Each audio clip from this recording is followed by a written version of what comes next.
Hello, and welcome to episode 36 of the Digital Quill podcast with your host, Mars Wilson. Today I have with me a return guest, Jonathan for Realz. How are you doing today?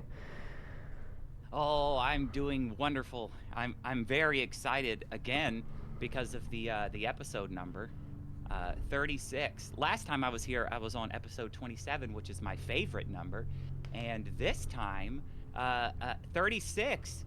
That was the age that I was when I became the youngest vice president ever elected Oh, in the wow. alternate reality.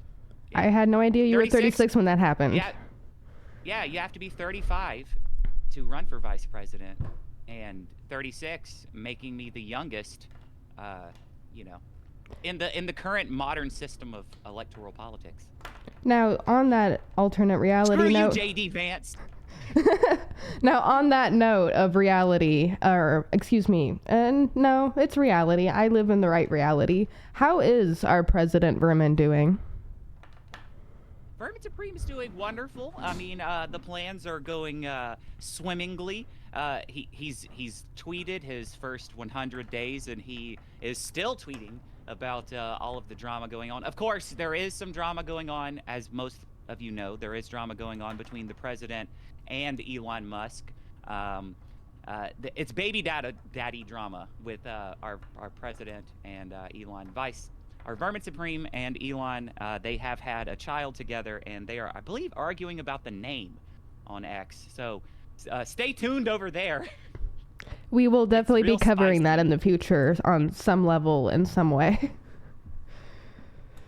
I think I've seen some of the drama, and I just want to feed my pony. That's all I want to do. I want to feed my pony. That's all we want. I don't need to be a part of the That's drama. what most people want. Yeah. Most people want a pony, and that's what this administration can give is a pony. And we're also very proud of the work that we've done this past year. I don't know if you can smell the difference, but I can sure smell the difference with the clean air now that everybody's been flossing with these mandatory dental flossing laws. I mean, I can absolutely smell the difference whenever I'm walking down the street. I don't know about you. I don't know if I've gotten to go outside much lately, but from my corner of my apartment, yeah, I think it does smell a little fresher today. Nice. You know, I share your concerns about going outside as well. I mean, zombies are a dangerous, creature, and with them being out there roaming around in the wild, we are working diligently to capture them. But so far, you got to give us some time. You can expect politicians to do everything day one. You got a pony, didn't you? That's true. And if you didn't, then it's in the mail. I promise. Pony Express. Well, I'm sure it'll be here in about 7 to 14 business days. If you did not receive your pony yet, I'd like to let everyone know that I do, in fact, have my pony. Its name is Midnight. Just putting that out there. And Midnight says hi to everybody. Yeah, you absolutely need to have our sitting president on your show sometime, Mars. I think you would absolutely enjoy the experience of speaking to such a statesman, if you will. I've actually considered that heavily. I've been on the Twitter X lands watching some of our Supreme President's tweets, and I've been wanting to reach out, but I am intimidated by everything that I do. I'll do it. Intimidated. I'll do it one day, but one day when you do, you can send me the email. I'll print it out. I'll fax it out. I'll print it out of the fax machine, and then I'll walk it down to the Oval Office, and I'll grovel and say, Mr. President. Okay. Supreme Leader. But just for the vault, may we also get behind the scenes footages of that or something? I don't want to ask too much. I think we might need that. Yeah, I think we might need that. Absolutely. Okay. All right. So my actual first real, true, painful question is, how is that kudzu doing? How is that kudzu doing? Oh boy. So, man. just as bad as usual. The I thing figured. is, people are not taking this problem seriously. This is something I truly feel very passionately about, and every day as I drive through the South, and this is not an exaggeration, every day as my driver drives me through the South and I pass the farmlands, I see the kudzu taking over. I see it taking over buildings. I saw corn. I saw a field of corn being eaten by kudzu. Not the And corn. not the corn. Just think what could happen if it made it up there to Iowa or Ohio or anywhere in the Midwest, which What by the about way, the it's I? completely What about the place where it, there are potatoes? That's Idaho, right? that's Idaho. Okay. I actually think Idaho might be safe. If we're really looking at the climate, I think it kudzu might could take hold for a summer, but I do think the winter is probably harsh enough to maybe kill it off. But if it were a fully developed plant, I actually think like if a bioterrorist were to like grow a fully mature kudzu plant, like a 5-year-old kudzu plant, and then were to transport that kudzu plant to Idaho, I think that the winter would have a hard time killing it, and then it would probably take hold. So don't do that. It'd be a very bad thing to do. Because kudzu is a serious problem, and it is taking over our country. We have lost millions of acres, probably billions at this point. I mean, if it's reflective of what I see on a daily basis. I actually looked up a few I photos. also, Go ahead. oh, go ahead. No, I was gonna say you go ahead. Oh, I was gonna say I looked up some photos of kudzu because I was curious. Like prior to like our last episode, I didn't really know that much about it. Does it really look like it just? Are those plant monsters I'm looking at? It looks like Yes. a plant monster. It looks literally plant like a monsters. plant monster. Those are plant monsters. It covers everything. It overtakes it- trees, Yes, changing and them. It looks like it's like man, that tree's got a whole lot of leaves. Man, it's doing really well. No, it is not. That tree is dead. That tree has been taken suffocated. over by a plant monster and suffocated.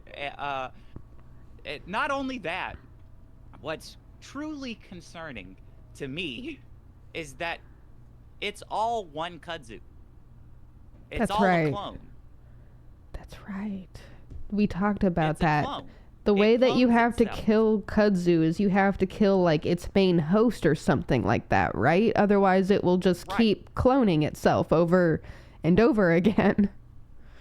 But so when you kill one kudzu, you have killed a clone of the other one. And the other one has cloned itself since the 1800s in this country. And because it was just one, Jeez. it's just technically one kudzu. Like it only reproduces through cloning. And if I remember correctly, based on the minimal research I did, it's also Yes. natively an Asian plant, if I'm not mistaken. Yes, from Japan. It is from Japan. Oh, that's nice. Now in Japan, they have a natural predator. There is a beetle that kills it before it can fully mature. It eats the plant, and it cannot reach the dangerous age that it can reach in the United States. Unfortunately, that beetle has a lot of natural predators in the United States, and no matter how much we try, we can't make that beetle live here. This isn't. There's a few of them wandering around in the wild, but not many. I've heard a lot of weird ancient folklore that sometimes works, like the ancient rain dance. What if we use the beetle as a symbol? If we use the beetle as a symbol, would the kudzu go away because we're using the beetle as a symbol to decimate the kudzu? Like if we all just started wearing the beetle brooches or something, or like beetle t-shirts. I think maybe we should. I think it would send a message. At least the queen kudzu would finally get the I hope so.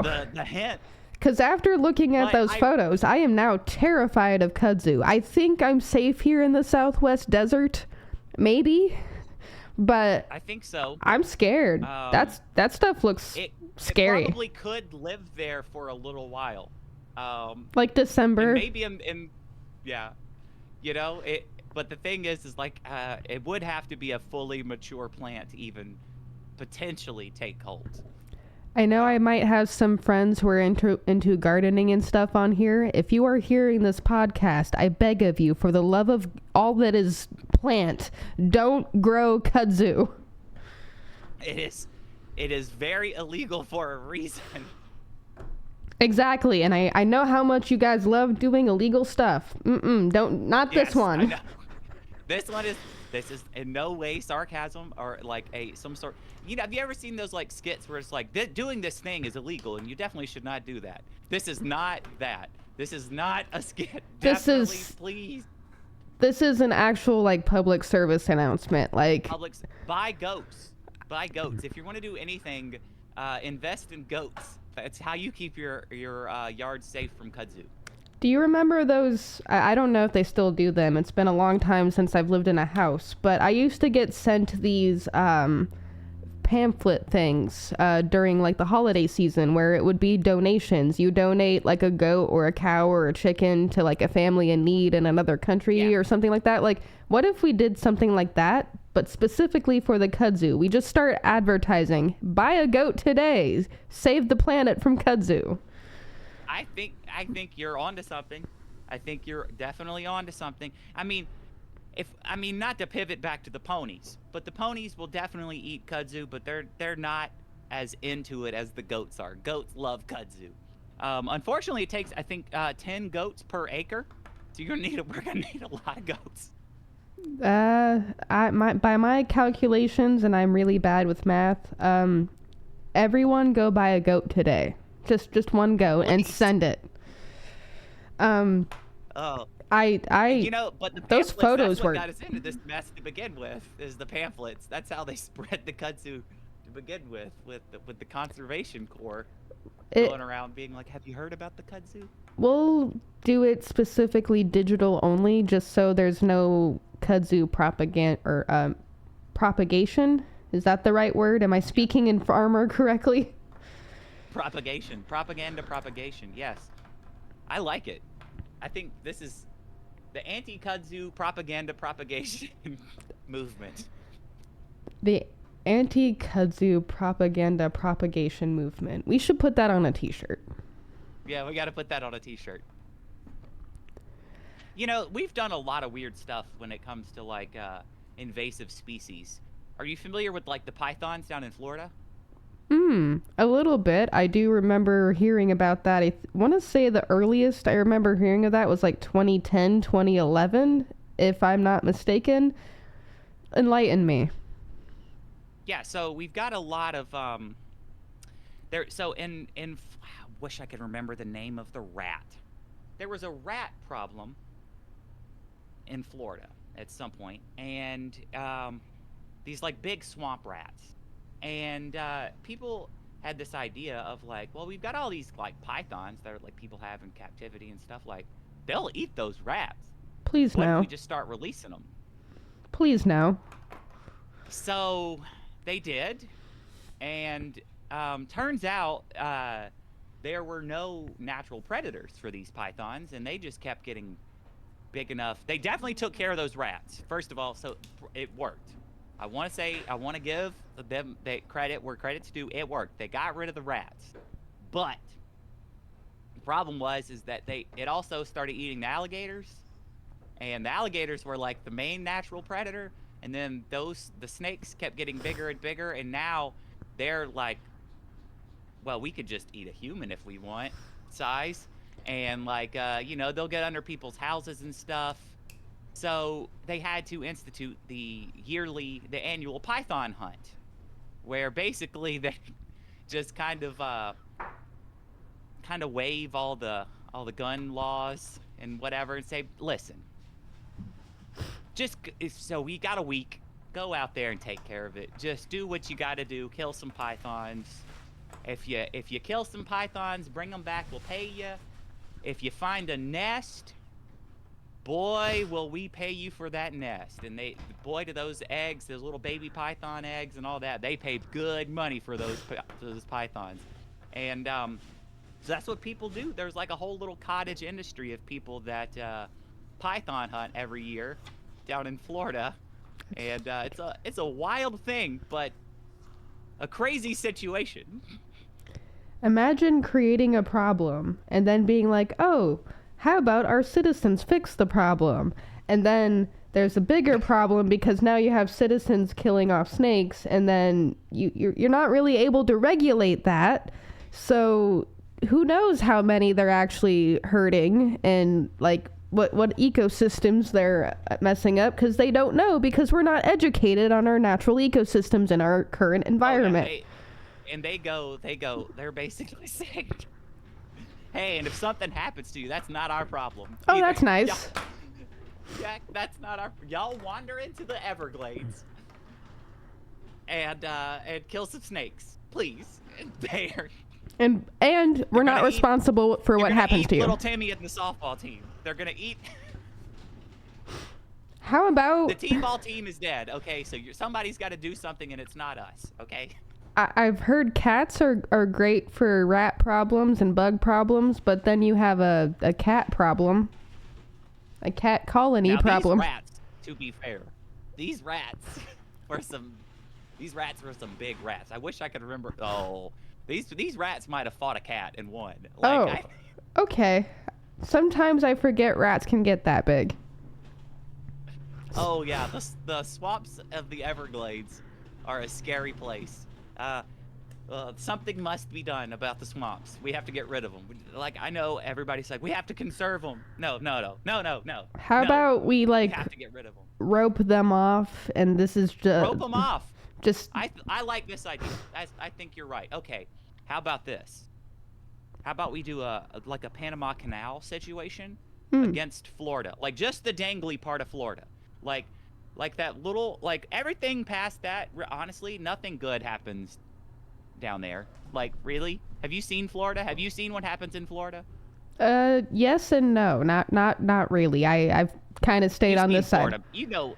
I've seen headlines. People. I've seen headlines, yeah, and I've seen some videos. Those are not misleading. Oh. Those are. Yeah, that's just Florida. That's just Florida. Something must be done. I think we have to chop it off. Like, that's the only thing we can do. We'll just canal it. Any people that are left, they'll be okay, right? Yeah, right. We can just say, we can give them we can do a bridge, you know, and we can do like a little booth, like a toll booth. Florida's got plenty of toll booths. We'll just pick one of those little toll areas, and we'll put a bridge there, and we'll put a canal, and we'll go everything down there. That's not our problem anymore. If you go down there and a python eats you, that's your fault.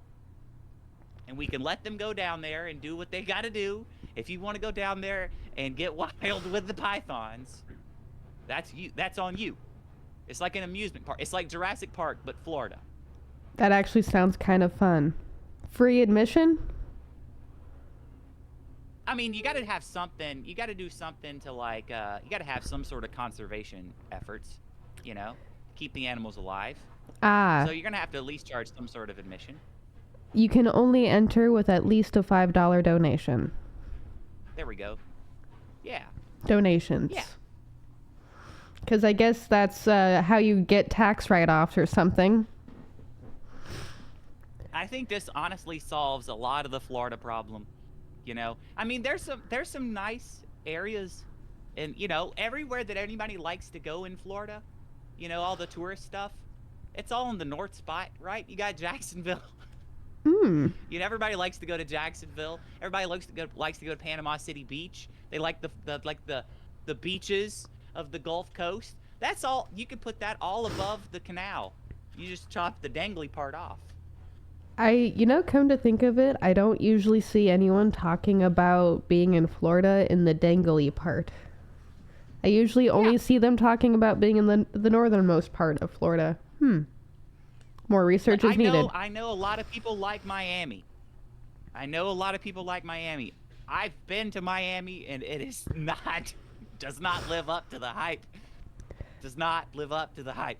Let's just think, put it this way. I've never really been to a beach unless you count South Padre Island, Texas, like 25 years ago. But I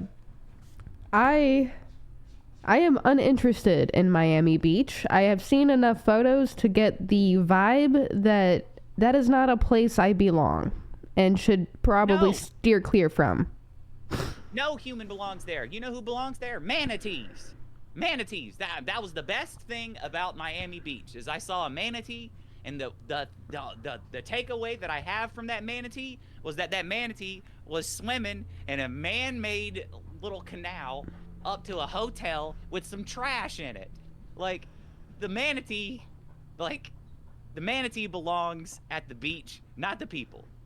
Poor manatee. We gotta chop the dangly part of Florida off. The humans have ruined it. It didn't Give it back to the deserve animals. swimming in the trash. Poor manatee.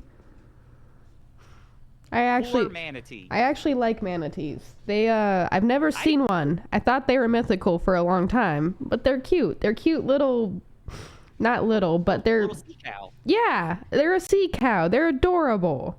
We should save the manatees. Oh, I absolutely love manatees. That was like, man, save the manatees. Whenever I was a kid, that was like the talking point of like every science class. Every year in elementary school, there was a poster. Save the manatees. We got a problem.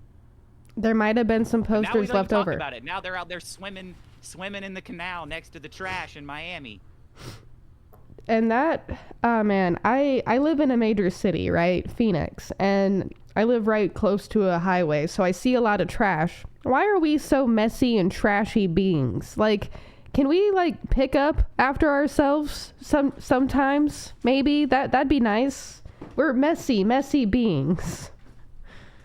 I mean, I don't want to sound like a tree hugger here, but I mean, a little bit I am. I am too. Probably a lot of it compared to the average person. But, I mean, a lot of that yes, we are very messy. But we also make everything out of, like, horrible things. Everything's plastic. Or rubber. Or rubber, yeah. I mean, so, something that kind of, upset me greatly, because I'm a very colorful person. I like bright, colorful things. But I've learned recently that, our obsession with bright, colorful things and bright, colorful paint in the modern years, maybe the last 60 years, has actually been the major contributing factor to microplastics. Interesting. That paint, the coloration, and the way we color paint is through microplastic. Interesting. And so when we are painting houses and rooms and all of this stuff that we've done over the past 60 years, all of this dye, what we've done, the pigment, has actually been what has given us the microplastic epidemic. And that but it doesn't apply to black and white pigments, even if it's plastic, that those actually break down over time. Weird. It's actually our obsession with being bright and colorful that has led us to the place that we're in. But apply that to what we use plastic for like bottling and toys and all that stuff. It's all bright, colorful. It's all like that's what we're using plastic for. So we're literally using plastic in the worst way, shape, and form. I mean, look at candy wrappers. Everything is so brightly packaged. I remember Soap bottles, detergent. I feel like I remember reading about the breakdown of paints and stuff being microplastics, and I actually need to study more than I do, but like I am a bit of a tree hugger myself. I do while I do understand the advancement and need for advancement as like people and humanity and stuff like that, I also am like, can we also like somehow keep incorporating natural naturalness as well. Like we kind of come from the earth. Can we respect that a little bit more? Yeah, yeah. I think I think the only way that's going to happen is people are going to have to like-minded people are going to have to coalesce in an area mm, and probably live a certain way and show that you can live a certain way and show that it is doable and desirable and that like not horrible, and then other people will probably emulate it. That's the only way that you're going to have anything like that, lead by a example. move like that from a society. Yeah, lead by example. Speaking of like society and movements like that, last time we kind of talked about the Rainbow Gathering. Did you get to go by chance? Oh, I have not gone to the Rainbow Gathering since then. No, no, not at all. But that, I mean, it's definitely something. One day, I'm going to. I'm going. It's gonna Technically, happen. technically, you might have just recently missed your chance and you're going to have to definitely go next year because based on my research, July 1st through the 7th was the last Rainbow Gathering and it was held in Missouri. Yes, I do believe that is correct. I I believe that I saw that up on social media. after seeing that, it would not have been possible at all for me to go this year, but I'm going to. I almost want to make it my main mission to go to the Rainbow Gathering next year when they hold it, because I don't care where or when it is. 365 days from now, I need to be at that place because I need to be around people who, I don't need to be. I want to be. Need probably. Bit of a strong. Need. Both. Need's probably the right word. Both. I need to be around like-minded people who want to create little major cities and like just live off the land, because that sounds, the way you talked about it last time, like one, I'm a little disappointed you didn't go this time, but that's okay, there's always next. Two, that sounds like a fun event. Like we should get a whole population of like people that have never been to go, I think. Yeah. That could be interesting. Especially, I mean, to see how the lack of systems and systems that exist and are like fluid, how they stand up to people that are not familiar with it. That is an interesting thought and social experiment. It would definitely be a good kind of social experiment because based on what I've gathered about the gathering, one, if I'm not mistaken, did it start in Colorado in 1972? Oh, I'm not that familiar. Okay. I'm not that familiar with all the history, no. Based on my minimal research, that's kind of what I was able to pick, but I always try to like do months upon months of research, if not years, before I'm confidently willing to say that's exactly what that is. Because take everything with a grain of salt. I'm weird like that when it comes to research. Oh, yeah, absolutely. Well, information can always be manipulated. Information bias, and then there's also personal bias. Correct. And just bad memory. I also have a bad memory. Going back to like community or like moving into like a small area or anything like that. There was a few years ago, I was like, I tried to get my friends together and buy. There was like a small. Okay, I think I need to rewind this story back farther. There used to be a tourist attraction in Georgia that was called Westville. And Westville was built to be like it was a post-colonial town in South Georgia. And they had all the businesses and houses, and it was a fake reenactment town. And during COVID, they went out of business, and they had the idea that they were going to move the whole town to like a suburb outside of Atlanta to maybe get more tourist traffic, and I guess that fell through.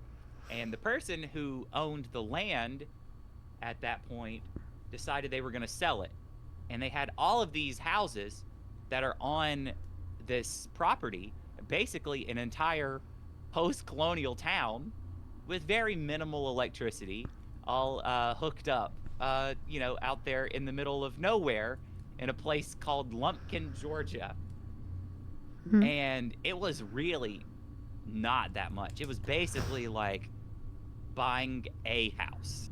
And I tried to find like enough friends to be like, guys, let's all move to this one place and start our own town.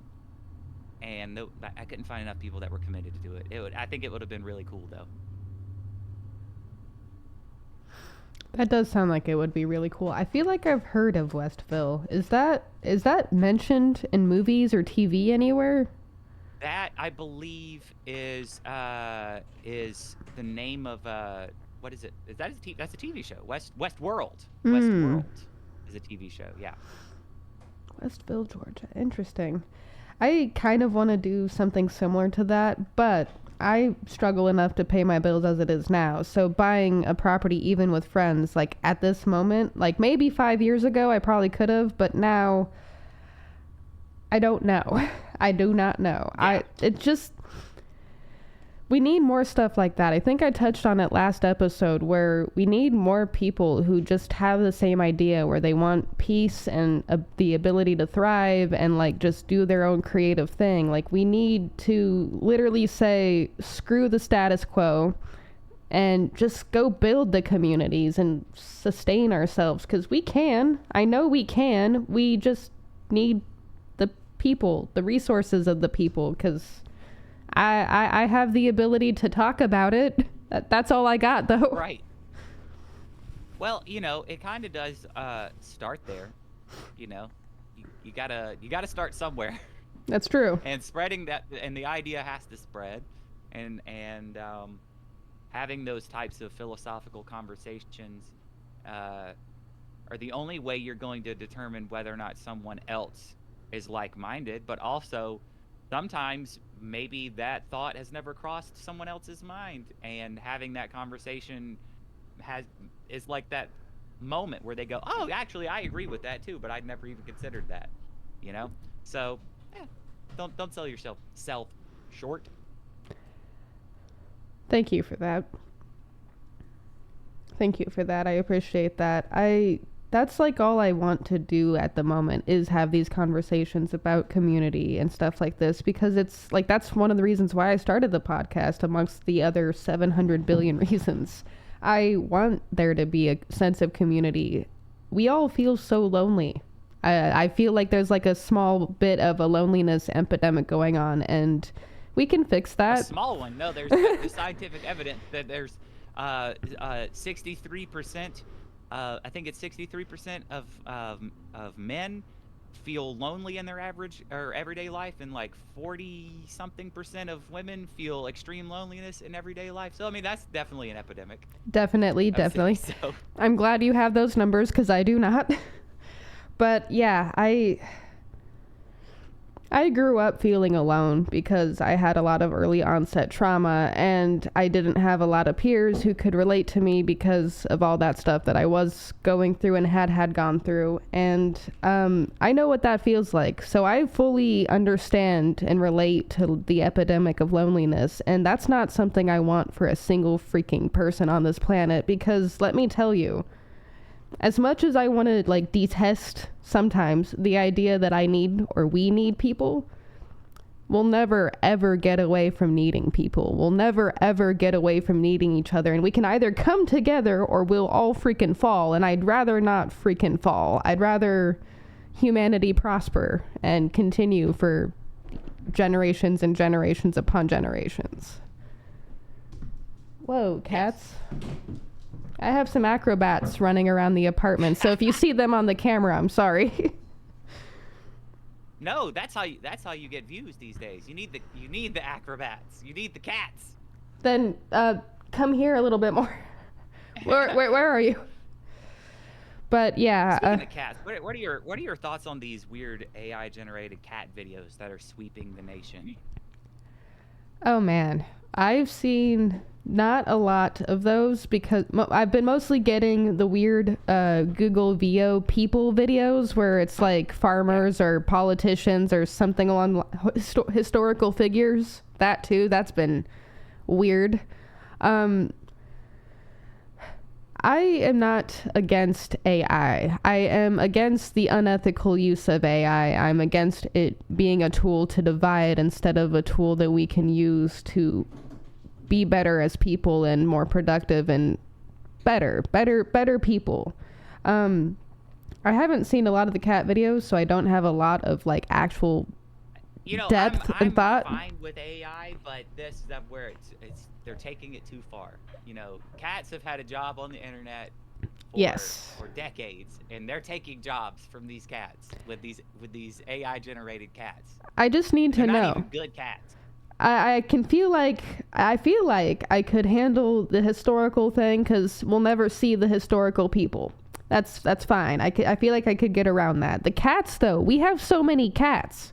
There We are have cats. there are so many cats. So many of them. There are some sitting in shelters right now that need homes, and there are street cats that need love too. Like we have so many. Why do we need cat videos of AI cats?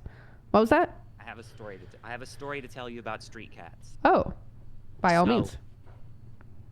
years ago, I was traveling through the California desert, and I was in Northern California, and I was driving to Washington. So I was going all the way north. That's a long drive up the California desert, you know, going north. And it's the middle of the night, and we're looking for a place to stop. We can't find anywhere. It's the desert. And I see signs kind of Tracy, California, so far away. And I'm like, okay, well that's going to be where we have to stop. We got to use the restroom because we're not seeing anywhere. And we pull off, we take this exit, and normally when you take an exit off the interstate, it's kind of like right there. But it's not. It's like we keep having to drive through the desert. And we're like, oh boy, man, Hmm. this is a long way off the interstate. Now we kind of get off and we find this whole little city. And it's out there in the middle of nowhere. We park at the Walmart. And I get out and I just hear everywhere around me cats meowing. Everywhere. And I don't see any, but I just hear it everywhere, in every direction. So many cats. And I go into the Walmart, and in the Walmart, I see cats walking around, and I'm like, what is happening here? And I'm coming out of the Walmart, and I see random people carrying like big bags of cat food and stuff. And Interesting. they're just the people of Tracy had been feeding the stray cats in the Walmart parking lot. And so like I find like these big like troughs and stuff. And the stray cat population in this town has basically like kind of like taken over the town. But they can't go anywhere because they're in the middle of the desert. So it's kind of like this like stray cat bubble in this like whole city.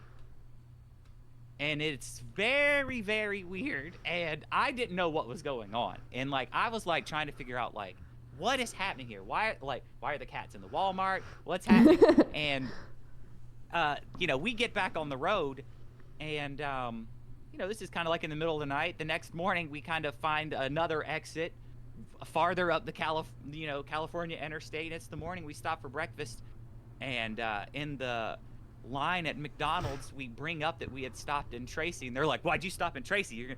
The cats will get you there." And it was like they were concerned about the stray cats in Tracy. It was so anyway. If you ever go to California and you want to see cats, go there.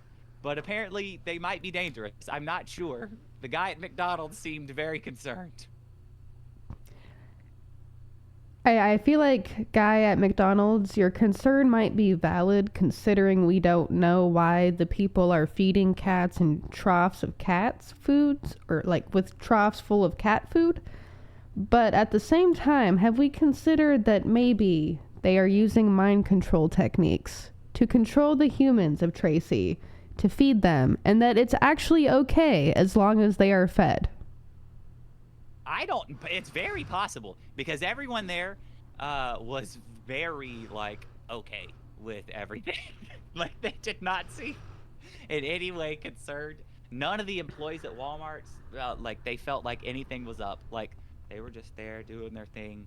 And side note, the Taco Bell there seemed to be one of those taco. It was like a Taco Bell where they tried out the new recipes because none of the stuff on the menu was like regular Taco Bell food. Taco Bell test kitchen. And We that have a few also of those the in the test kitchen. we have a few of those in the country. I've always wanted to visit one of those because the test kitchens of fast food restaurants, as a foodie, they interest me. It broke my brain because now I'm going like, why are there cats everywhere? They're in the Walmart. The food at the Taco Bell's wrong. I'm in the middle of the desert. Am I in a mirage? Yes. Yes. Wild and weird, pardon my French, shit happens in the desert. Being born in the desert myself, it's not like California desert. They're probably a little bit different. Wild stuff happens here. We have a Flintstones monument, okay? We have a place called Nowhere, Arizona, or Nothing, Arizona. Have you been to The Thing? No, I haven't, but that is an Arizona Do you know staple. what I'm talking about? I do. Yeah. I want to go. I want to go so bad. If you plan a trip out here, we'll take you up there. I need to go to The Thing. We will go to the It thing. looks so amazing and definitely 100% true and not a lie to get your gas station money. Not at all. It's not trying to convince you to go to the Shell station. Totally not. No reason. I mean, we might need to fill up the tank of gas, and the thing might just happen to be nearby, so that's fine.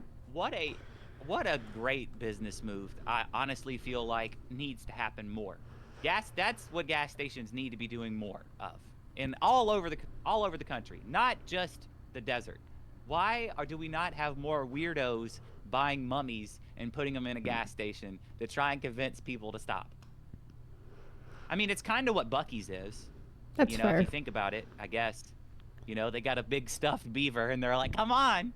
Buc-ee's is the modern version of the thing. It's just consumerism. Yes, it's consumerism. Although I will That's admit, all it is. I do like the idea of a Buc-ee's, and I am kind of excited that here in Arizona, in Lower Buckeye, we're getting a Buc-ee's, which is amusing. So, do you struggle? Do you struggle with your consumerism Sometimes. as much as I do? Sometimes. Because I love consumerism so much. I mean, look, I love my little stuffed animals and my little plushies.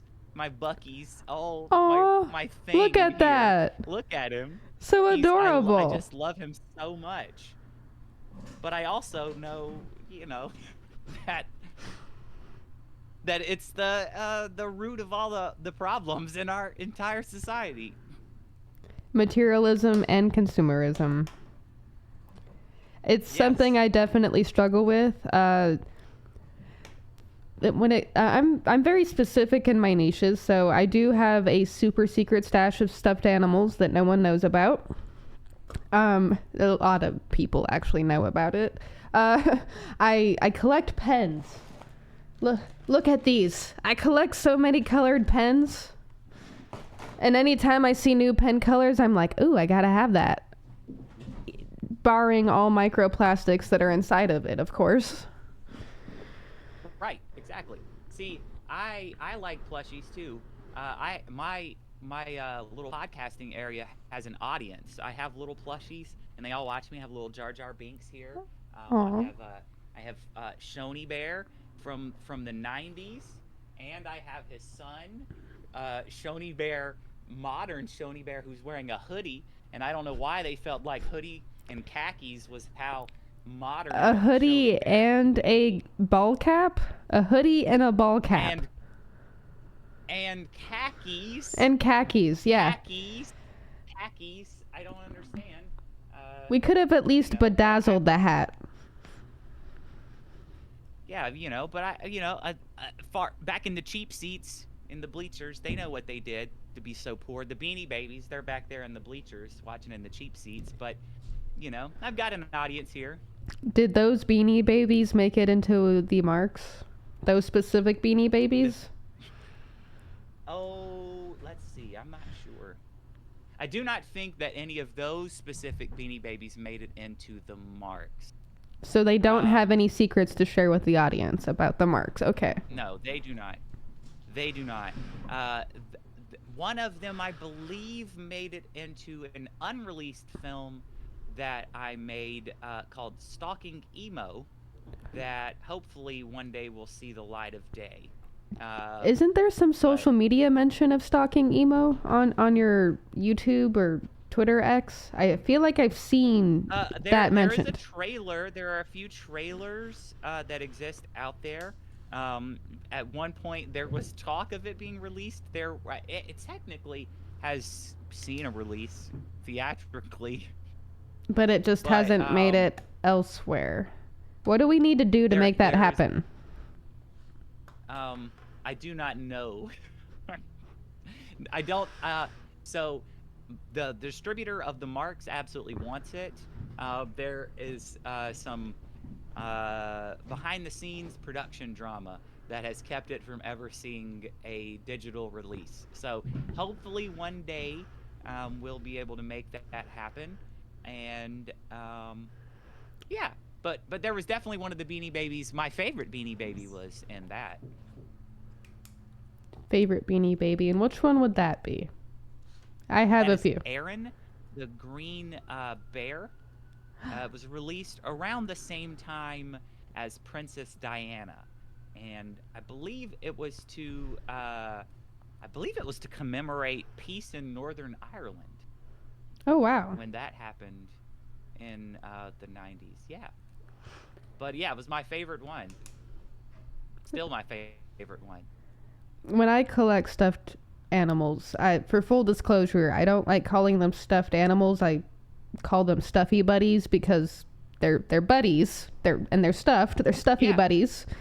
And I was out with my friend one time. We have this antique store here in Arizona. It's called the Armadillo or something like that. It's a really awesome place. If you visit Phoenix, like, that is a stop you're going to want to make if you love like Beanie Babies and other antiques and stuff like that. Like, it's a trip. I found this cute little rat. Just this cute little rat. Its name was Tiptoe. And I did not have a rat stuffy buddy yet, so I was like, I'm getting it. I don't care. A rat stuffed animal? That's awesome.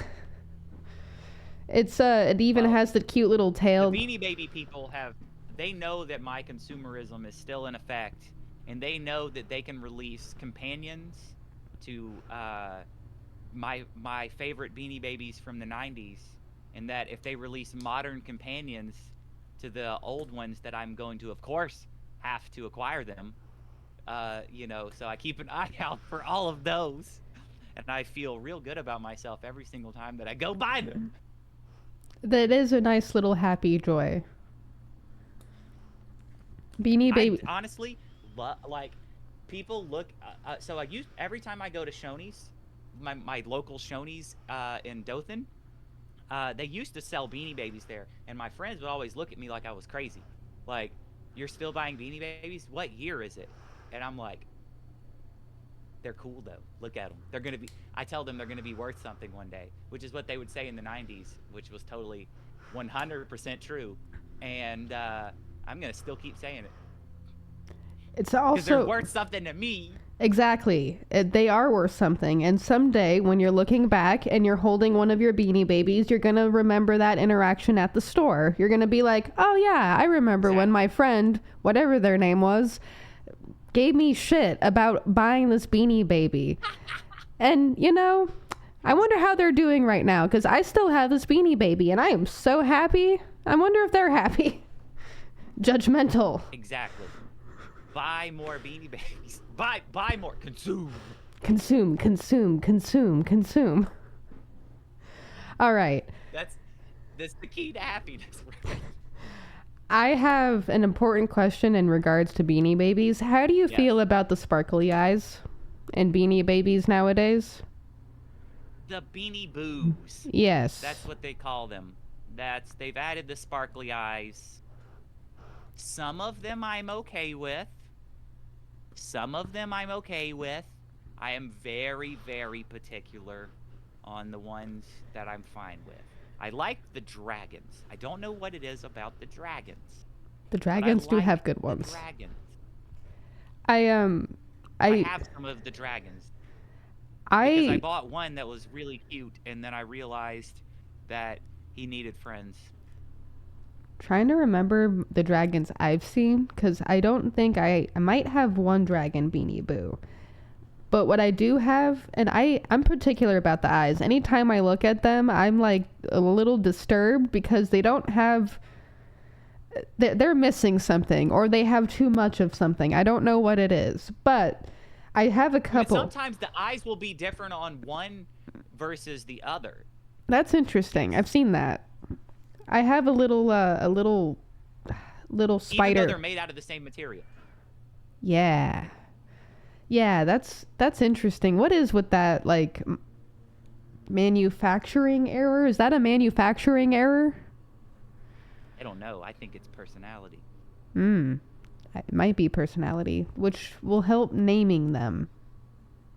It will help in the naming if they don't already have names. Do you ever rename your Beanie Babies? Sometimes I do. Can't. Sometimes I do. I can't do it. I'll shorten I it. sometimes want to. I'll either I shorten would have it, to take the tag off. I would have to take the tag off. and that would kind of destroy the value in a way. Because then you won't In a have the way. memory. The tag Well, it holds a lot of depends the on memories. What's the value? That's fair. What's the value? Yeah. But, do you remember the ones where they let you create your own? Where they let you color it? They do it once a year. I do remember those. Wow, that is a very distant core memory that was just unlocked. Wow, Yeah, the first one came in a lunchbox. that's awesome. It had like a little zipper pouch thing. I remember And that. it was in the I remember seeing that. It Wow. was like a clear, it was like a clear plastic one, which I'm not sure if that was a marketing technique or if that was because it was right after Columbine and they were making everything you brought to school have to be clear. So I'm not sure which one, if it was a clear lunch box for marketing or. I wanna hope for the happier reasons. So I'm just gonna pretend that it was because marketing, not disaster. Consumerism. I was hoping for consumerism, not disaster. Yeah, exactly. Consumerism, not disaster. Which consumerism is still a disaster, just to note. Just a different one. Yes, not like a world-ending disaster. You know what? Never mind. I can't even say that. Never mind. Forget mind. everything. I concede. I am a withdraw. consumerist. Great. I'm my worst fear. Yes, I have a cute little. I am particular on the shiny eyes, and can they just come, like, they don't do the shiny eyes and the regular eyes anymore, do they? It's just the Beanie Boos, right? No, they have the regular eyes. Hang on. No, I'll get a new. Hang on. This is a new Beanie Baby. Hang on. Brief intermission.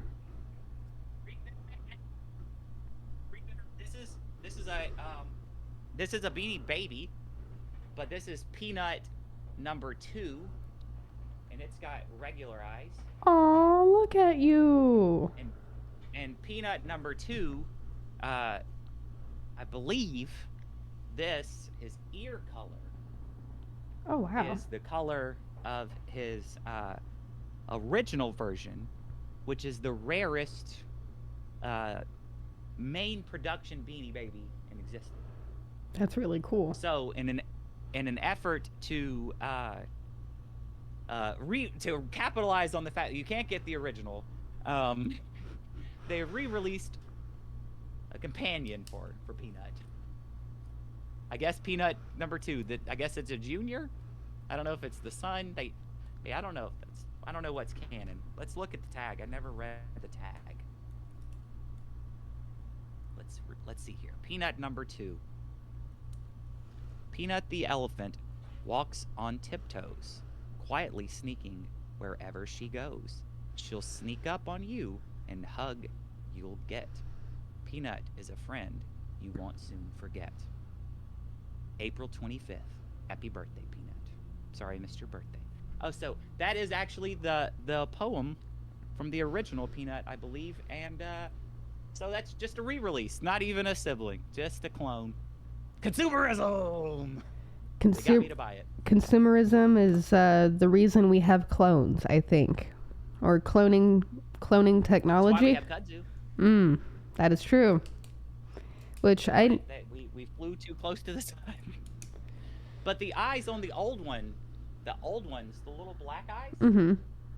So even on the bears, I have I'm very particular on like the bears and the placement of the eyes. They're slightly different, and the faces and the noses, they're slightly different in the bears. That's why I won't order any Beanie Babies from the website, because I don't know which one they're gonna send me from the factory. I need to stand in the toy store or the Cracker Barrel, and I need to look at the big mountain of them and go, nah, it's you. You're the one. Everybody else, I'm sorry, you're ugly. I've done the same thing. Do you know what webkins are? Webkins? Oh, I haven't thought of a webkin in a long time. I have a lot of them. I actually was collecting them when I was like a little girl, but I managed to keep my entire, if not some, like one or two, but I managed to keep my entire Webkins collection. And I had this cute little pink dragon that I think was my first one, and I named her Taffy. And I when I started collecting them, I didn't register them right away, so I had all these random cards, and I had no idea which of the codes belonged to who, because I took them off the creatures, and I have a few mismatched names on the website, so that's fun. But anytime I would go and adopt a new creature, I would look at them, and they would have friends that would look just like them, you know, because consumerism.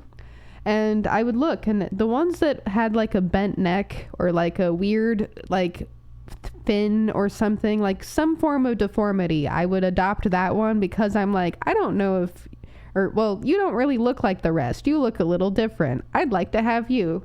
So I have these slightly mangled, just stuffed animals who are weird misfits, and it's nice. I like the fact that I adopt them like that, because I don't want a pristine one. I'm probably gonna cuddle with it, so it's not gonna stay pristine.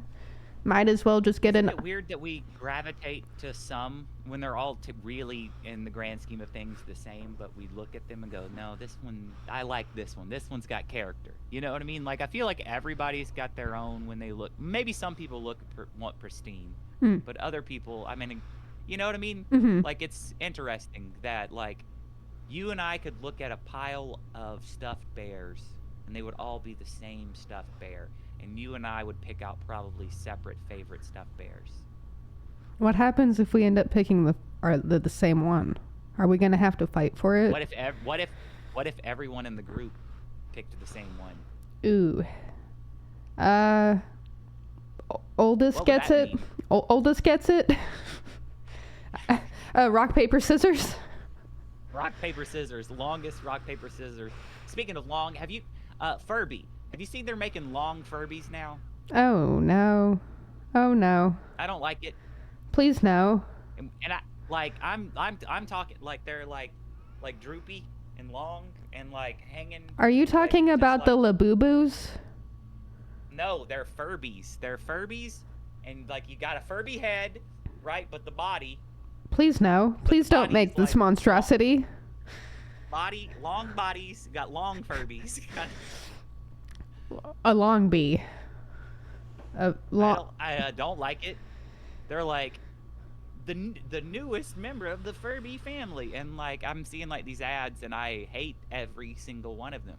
And I feel like that's why the algorithm shows it to me. I don't even know if there's a product. I think the algorithm's just taunting me and showing me a long Furby just to make me upset.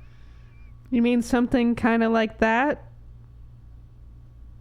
Oh, that's horrible. Yes. That's horrible. But yeah, something like that. Yeah. That Except now they're doing it officially. that plagues me. I've seen those like custom made Furby creations, and those are what nightmares are made of. If you make those, you make my nightmares. Just want to let you know. Like keep doing you. Keep making whatever weird creations you want to make, but you are making my nightmares. I just need you to know that.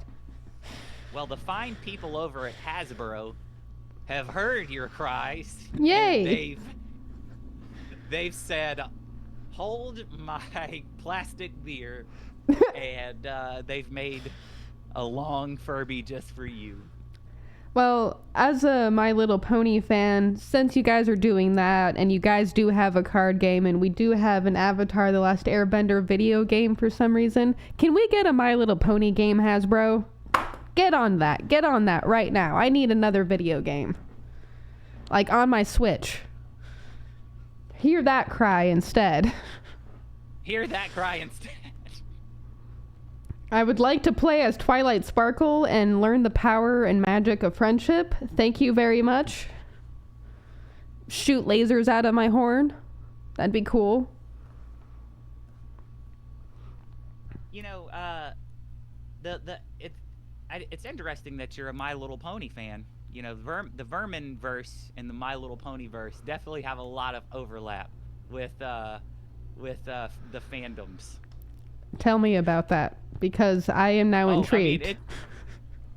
I mean, if I actually look around somewhere on my desk somewhere, I think I actually have some like My Little Pony Vermin fan art that somebody did. It's like patriotic, but it's like a pony with a boot on its head, like that somebody gave me after the election. Yeah, no, it's very much with the free ponies. The My Little Pony people are very excited about getting a free pony. That's fair.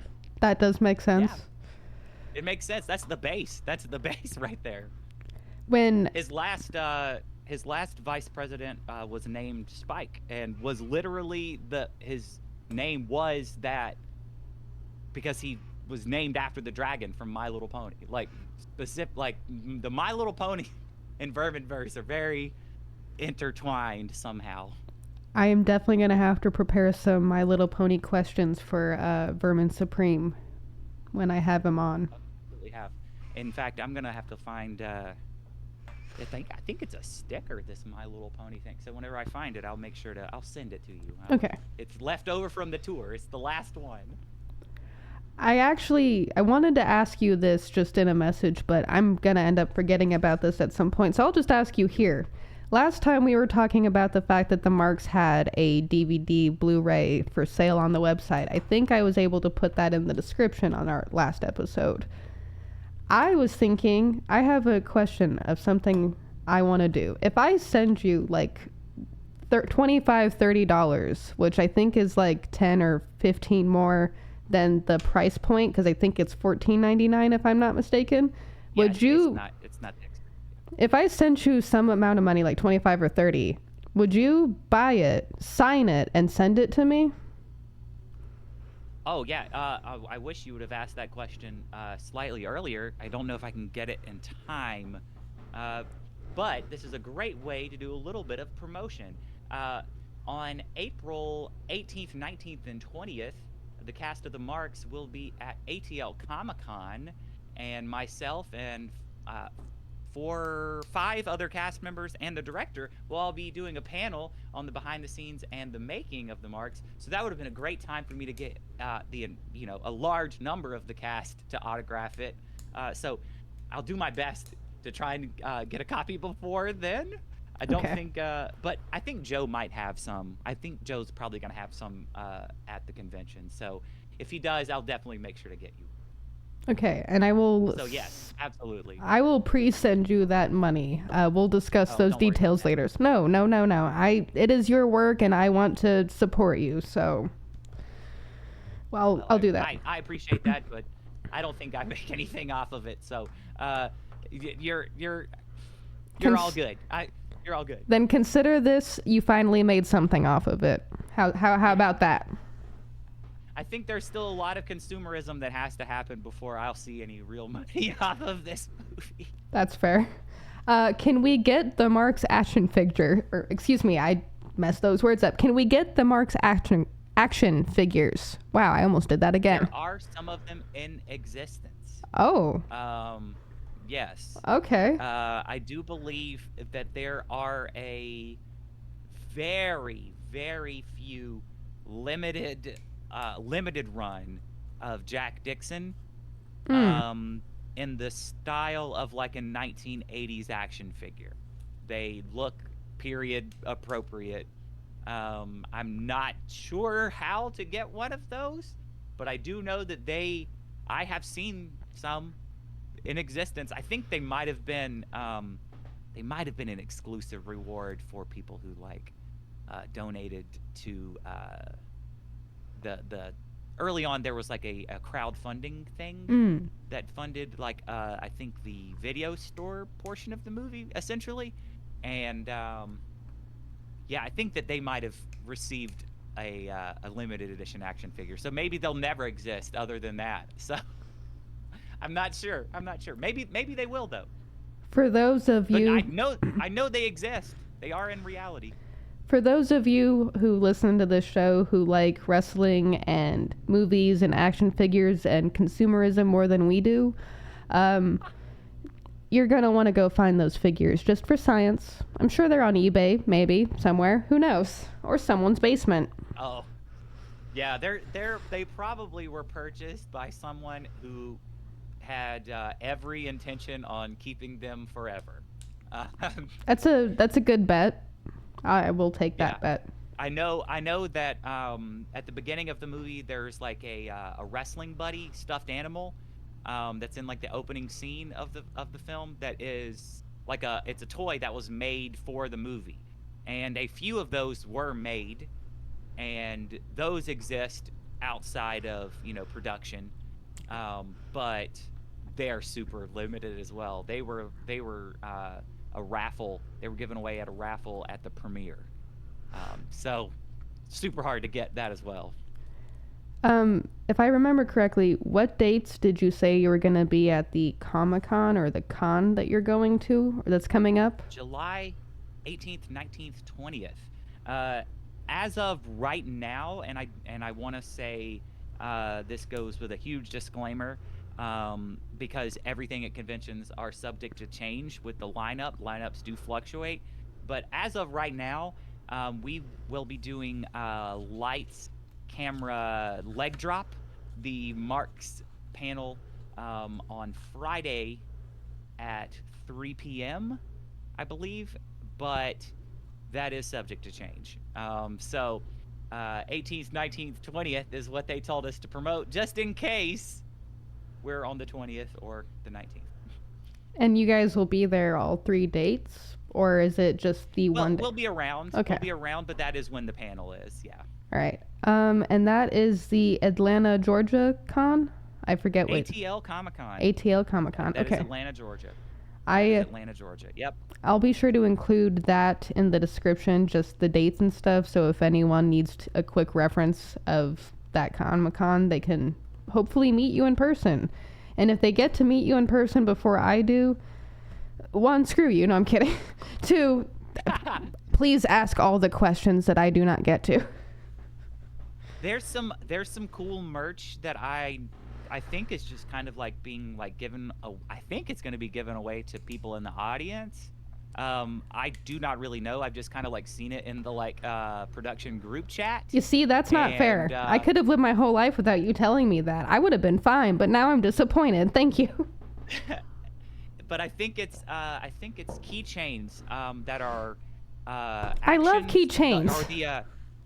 But they're so. If you've been following the Mark's TikTok, there were trading cards for all of the different wrestlers and cast members, and they were all made in universe with like facts about the character, not the actor, and I believe there is a bunch of keychains of all of those different trading cards that have been made and they'll be going out in some way, shape, or form. I'm not quite sure. Well, I will definitely need to follow the TikTok later. I between TikTok, Twitter X, and Substack, that is where I spend most of my time on social media. Substack recording. I've been trying to do the weird social media feed in Substack, but yeah, I will now have to follow the marks on TikTok and keep an eye out for that because that is cool. This is going to end up being a really fun project that I get to see like unfold even more after production throughout the years because man, that movie was cool. I need to rewatch it. I'm rewatching it I do today. think so I mean, we've always been like from a production side very aware that like the people watching it and eventually we hope that they become fans of the project, um that like they're part of it as well. And like even from like a design standpoint, we were very aware of that, where we knew that potentially if people enjoyed it, that maybe they'd want to dress up in a costume because they enjoyed the character. And so we tried to keep the costumes something that would be doable and simple to Hmm. recreate, and something that could be done on a budget that would not break the bank. Because a lot of these, like, really popular characters from TV shows and movies, like you try to dress like them and you're going to end up spending, A lot of money a year's pay building the costume. in one So day. we didn't want to do that. Yeah, we did not want to do that. Yeah. So there's a lot of costumes that like I mean, all of the costumes were designed by uh, Jody, who she go like she goes to cons with her daughters Oh and wow. like makes the costumes for her. And like Joe, a lot of times, still to this day, whenever he needs something specific for like a convention, he'll just contract her like as like his costume designer, like because she just really enjoys that like atmosphere and doing that kind of stuff. So like it was really built in to the whole project from the beginning. And I think that's hopefully people will recognize that and gravitate to it. And if they don't, maybe by me bringing it up, they'll go, "Oh, I hadn't even considered. Maybe I did think that character was hilarious, and they looked hilarious. I should dress like them. I should go to something." It's definitely something I'm going to be paying attention to in my like next watch through is are there any characters that I feel like I could emulate in a me way or in a Yeah, them way, in an us way? Can I emulate any yeah. of these characters? Halloween's coming up. Yes. That's I it that would be really cool to see some people dress up like some of the characters. I really want to see someone dressed like Bishop Moneybags. He's got the best look of the entire movie. I love the whole like suit jacket but no shirt, but he's still wearing a collar and a tie. Like that amuses me to no end. well, um I have a few viewers who probably could pull off some things. So hop to it, guys. Bishop Moneybags, do Yeah, it. there we go. Now, while we're in the same kind of realm, I do have a question that we talked about in the super secret after show last time we Yes. recorded. Can we talk about Tyler Perry? What can you tell me Yes, we about can. working with that or with Tyler So since that conversation, Tyler Perry's made it into the news a few times? a few times, which I have no recollection or anything on that. Didn't see any of that go on, but I will tell you this: it's a weird place to work. It was a very strange place to work. I did work on. Okay, so technically, I worked on Boo 2, or Medea Halloween 2, or whatever it's called. The sequel to Boo, a Medea Halloween, Boo Mm-hmm. 2. Um, but the way that Tyler Perry does his casting process, you are not really cast in one project. You are cast as a block of typecasting potential. Um, I was cast as like potentially a redneck, potentially a nerd, potentially just like 4 or 5 different things. And I worked as a redneck and I worked as a nerd during this contract block, but I think I only ended up being actually in a project as a nerd. Hmm. But what he does by doing this is he shoots all of his projects at once. So he cast these typecast actors and he puts you in a room and you work and you come and sit in that room for weeks on end.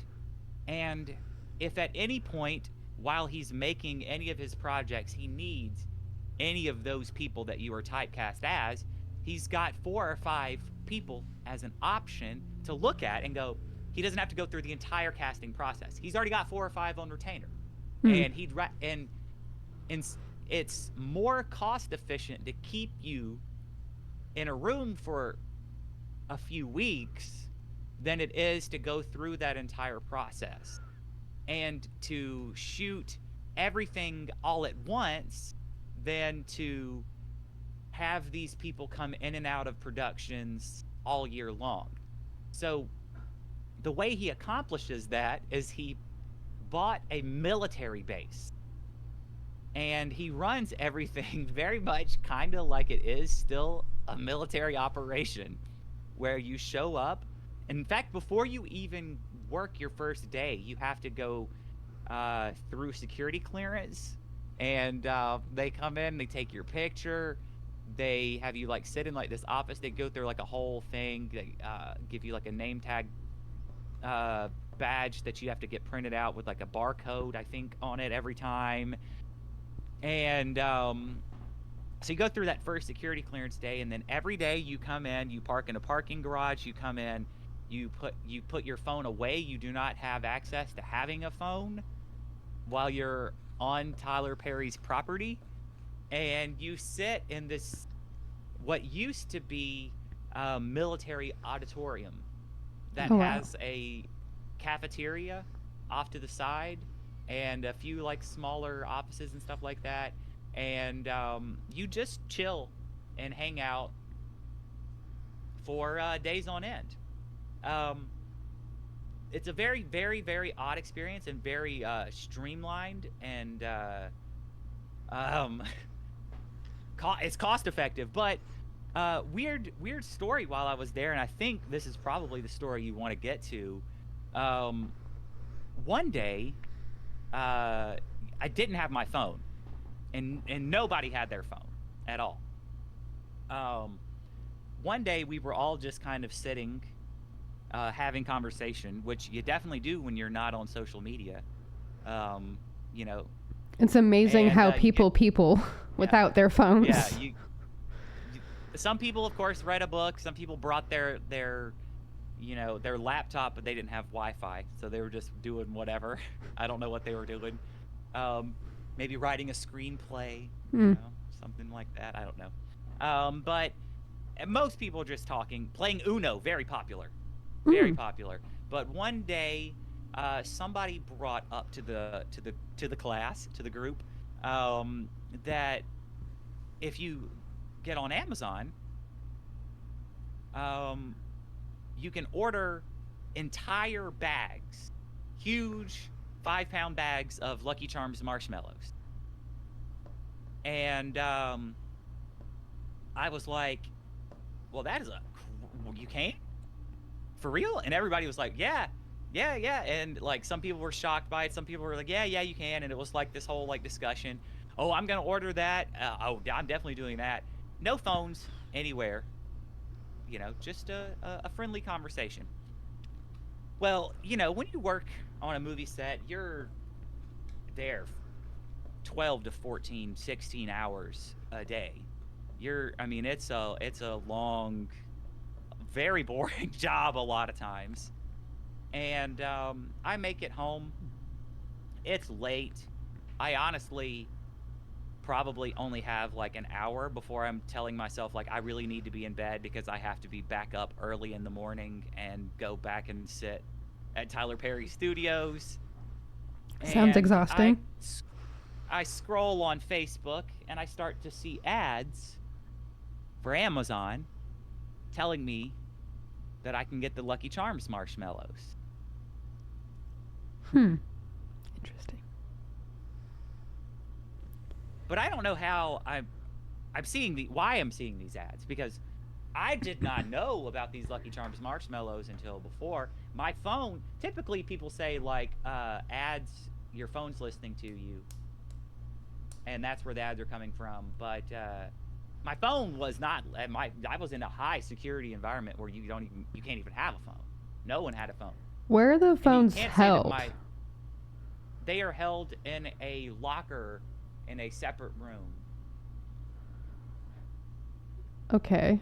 And interesting. Sometimes I feel like maybe our phones can If read you our bring minds. it at all. Oh, If you bring it at all. A lot of people don't even bring their phone because they know, like, I'm not going to sit it in a locker. Just won't even bring it. I'll, just you know, leave it in put the it in my car. car. Yeah. I know I sometimes feel like this thing staring at me right now, this electronic death box, I feel like it can read my thoughts sometimes. But like sometimes I wonder like how much does the GPS or your location, even if you have it turned off, like matter? Like can your phone still track where you are Yes. even? Wow. Yes. Well, that's creepy. Yes. Absolutely. Absolutely. Yes. Um, you tell it no, but you are basically what you're telling is like certain services no.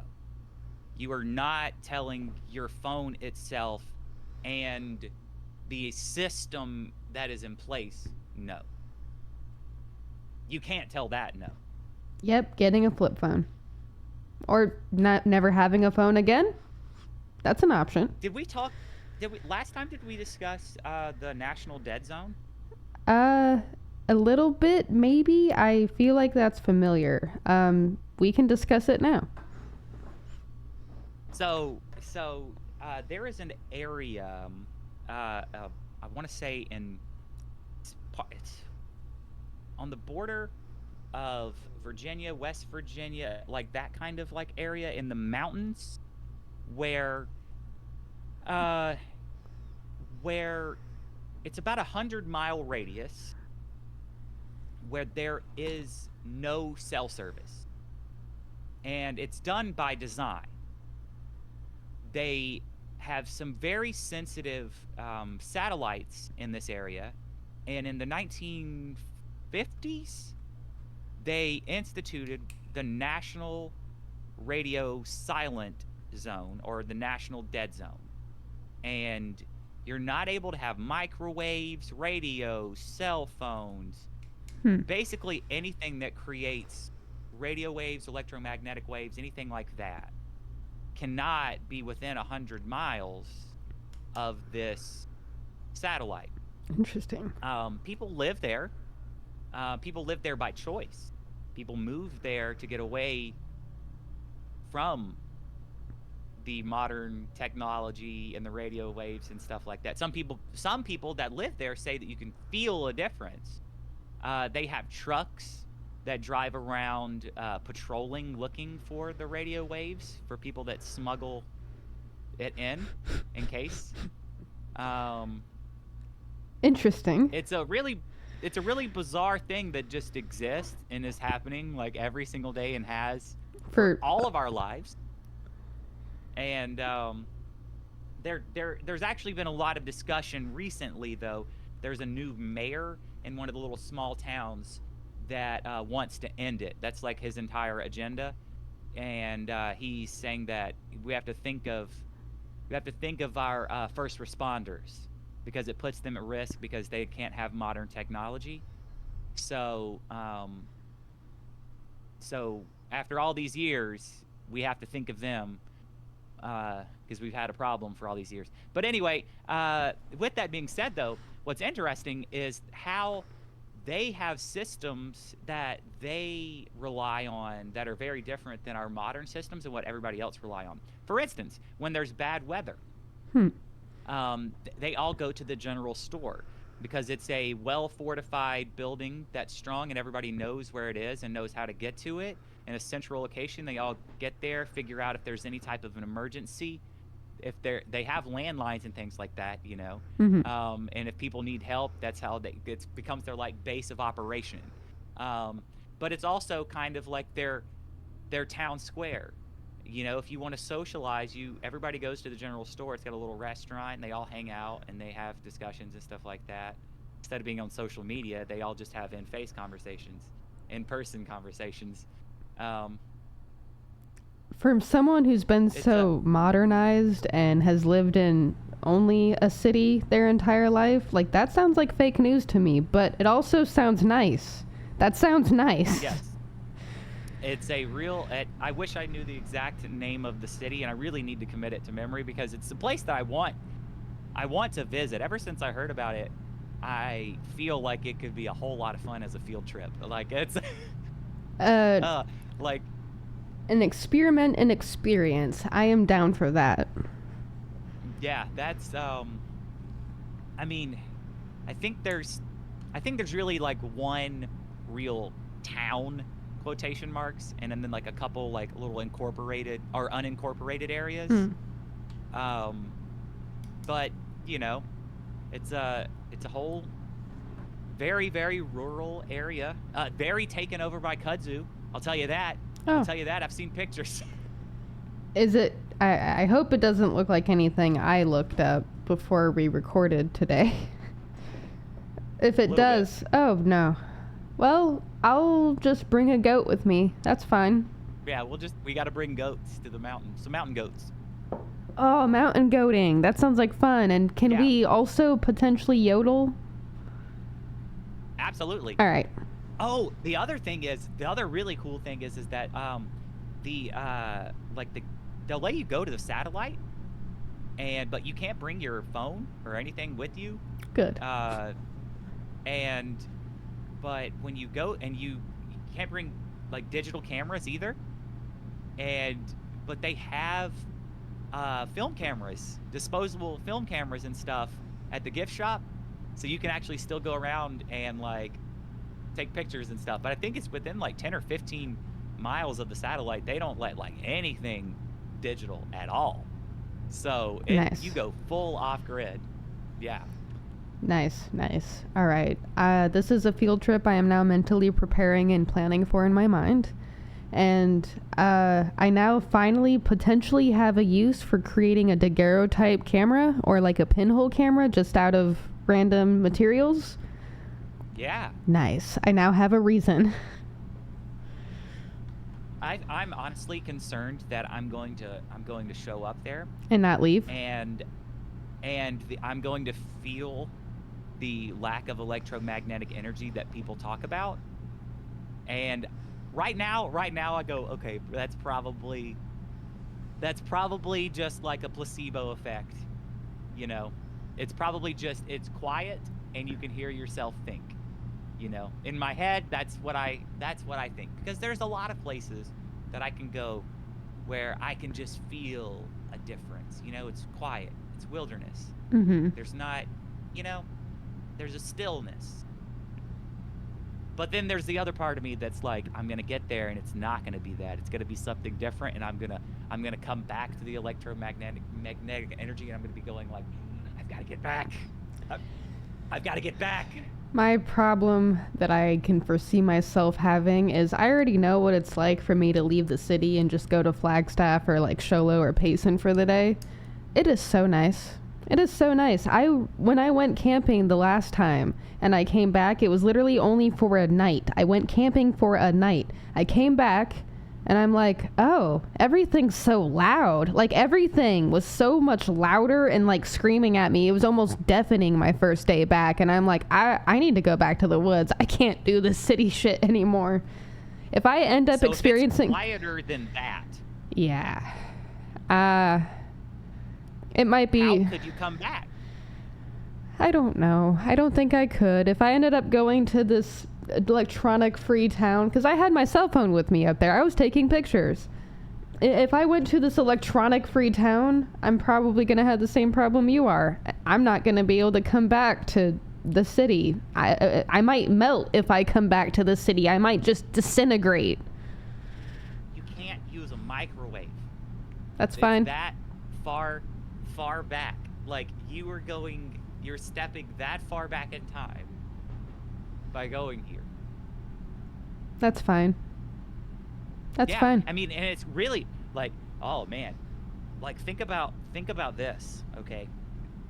That satellite that they're so concerned about having modern technology near, Mm-hmm. I want to know all why. of those instruments and devices, they can't even be modern technology. They have to use separate, sensitive, like, they have to use tech that, like, you really don't run into anymore. That would also be an interesting experiment, to be able to see firsthand technology that I might not have gotten to see if I didn't visit this place. Yeah, because I mean, like, you look at these like satellites and the way everything looks, and it's from that space age era, you know, in America, where we were very, I mean, concerned. I mean, that's what it is. It's a space telescope that is incredibly sensitive, and it's out there taking pictures of so far out in the universe that if you come near it with your cell phone, that it will send electromagnetic particles that are, even though they're so tiny, they will block the field of view from something so far away, because they will come in front of the sensor, Interesting. because they're looking so far away. Something so small can block out the entire universe. Is the National Dead Zone also a no-fly zone? I would imagine it would have to be. Interesting. I like the idea of no-fly zones, and the only reason I know that those exist is because I watched a horror movie called The Village. I don't know if you've heard of it. I love it. A lot of people... It's a poorly received movie, but yes, it is. It was... The storyline was so bizarre, but, like, really well written. Like, that movie, like, if you are a true horror fan, if you're not a true horror fan, you're not gonna like that movie. I'm sorry. I'm calling it right now. If you're a true horror fan, a true film fan, you will like The Village. They had a no-fly zone because of the way that they were set up. That is the only reason I know what no-fly zones are, is because of that movie. Thank you, The Village. All right. Well, we're gonna open up a new can of worms here. Ooh, okay. I love worms. Going down the village rabbit hole, but we're also gonna tie in back a previous conversation about building a community. Does okay? this involve conspiracies on any level? Well, I'm not gonna. No, I don't think so. Okay. But it could. I mean, maybe we can create one. Who knows? I'm all right with that. I'm always for a little manufactured outrage.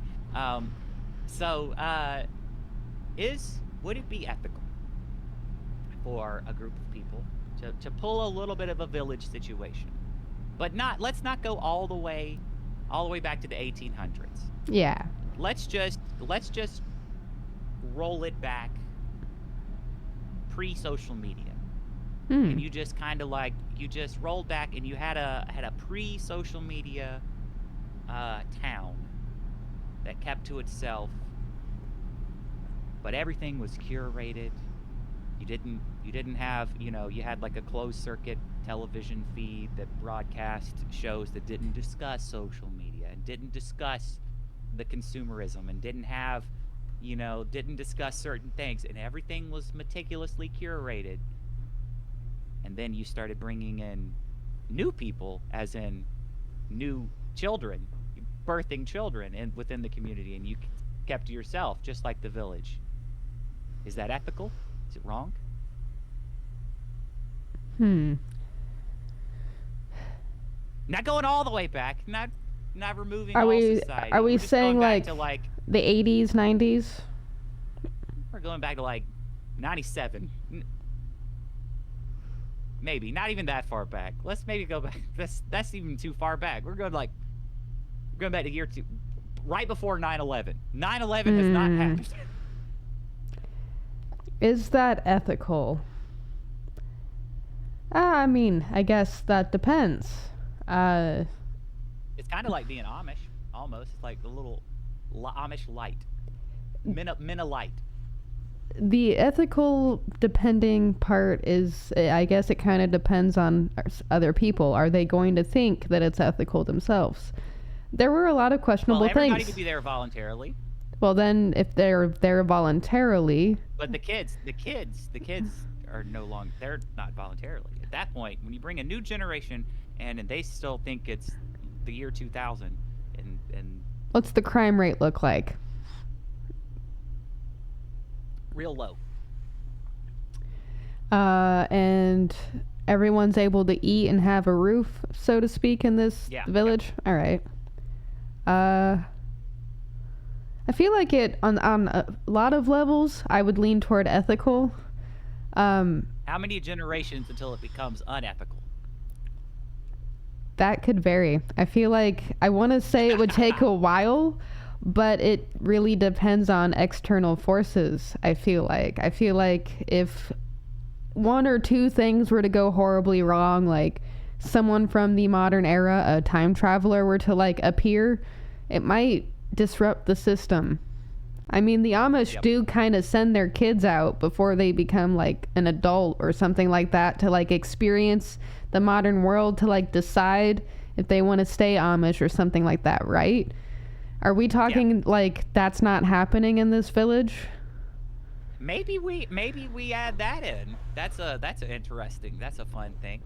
Because I do like that the Amish do that. Like, that allows the choice of voluntary. Like, you grew up in one way, but then you're told that there are other ways. It's like, that gives the newer generations the ability to voluntarily decide what they think would be best for them. Okay. I think where the Amish really nail it, though, is when they add that religion in. That really solidifies that their community. But oh boy, that's where it gets hairy. A few of them do seem happy about it. I mean, there are a lot of ex-Amish people on TikTok talking about what it was like living in the Amish communities, and not all of it sounds as great or as romanticized as we like putting it. Right. Oh, so let's do it like the Amish, but better. Yeah, that's what I say. What I mean by that's where it gets a little hairy when you add in the religion to it, because then you start to have people that cannot be held accountable. I kind of like the idea of how the Rainbow Gathering, tying back into that, has the accumulation of different philosophies and beliefs, and it's all of that in one area. I feel like we should. As someone who studied theology and religion and stuff, I don't think we should just be studying and teaching one religion or philosophical practice. I think as we're like growing up and stuff, we should be exposed to all of it, in the good parts, at least, to the parts that have the values and the morals, like the loving other people and community and stuff. But I don't think we should be forcing people into one religious box. Like, I feel like that's where we start having a lot of problems, because there's so many regions and so many, like, stories. Like, I'm not going to articulate any of this in the right way because I'm still kind of waking up. But, yeah, like, one religion is a bad idea. I think you're right, but I also think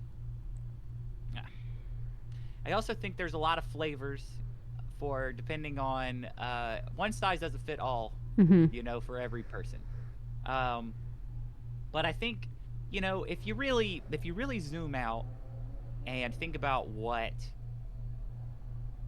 America was supposed to be, like way pre-Constitution, like while people were kind of trying to figure out what the hell was going on over here. This probably would have been. I mean, this would have been, like around the right after the Revolutionary War, like before the 1780s. There was anarchy here, like in the kind of like best sense of the word, but also in the worst sense of the word, because people in some areas were doing the best things, and some areas were doing the worst things. But that is how anarchy kind of works, you know what I mean? But um everybody kind of had this like the idea of, well, maybe we should put together like an agreement where everybody should say, well, you can do your own thing, but we're going to do our own thing over here. And that kept evolving, and it kept evolving, and it keeps evolving, and over time we've got like the current system that we've got. And we don't really have, there's never really been like a true codified, or I don't even know how you would codify anarchy in a large scale. But I think that it could be done, but it would have to be done on the way, by flipping the way that we look at community upside down completely, where you're looking at the small area and you're going like, all right, well, we all like this one thing, and we all really care about this, and we all kind of believe, and people are voluntarily moving into this one area. And then other people are going to voluntarily move into this other area because they do not believe what the other people believe. But where the problem starts to become is when these people over here start to get mad at those people over here and go, those people are heretics, or those people are socialists, or those people are communists, or those people are whatever, and whatever ist or ism that they are, and then they get mad and they go, well, we owe it to them to stop them from doing the wrong thing because we are right. Think of the children over there that are being brainwashed into doing the wrong thing. And then Ouch. you start, and that's where you start to have these like this animosity, then you battle, The divide. potentially even through war, Mm-hmm. and physical altercations. But like, if as a human being we just zoomed out and like took a step back and said like, well, good ideas are gonna win, and like spreading ideas voluntarily, not through force, but by leading through example, is definitely going to show people that we're right. And guess what? Some of those people that feel that way are going to be wrong.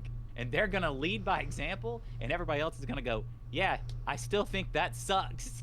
And they're not going to, you know what I mean? And they're going, somebody else is going to do something else. Or potentially they're going to watch and go, yeah, you're doing those two things good, but we're not throwing away. We do everything else better than you, but we're going to copy those two things. And that's good human interaction, And That is emulating, like copying. that is like the and definition of humanity prospering and getting better, which Yeah. that sounds like a good thing to me. But if you would have to really flip the way everything functions completely the opposite of how it is currently. But at one point, we did have that here.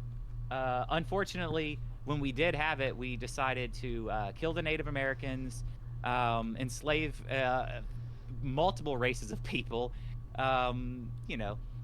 Just a lot of really horrible and non-ethical stuff. We did non-ethical stuff. We spread kudzu everywhere.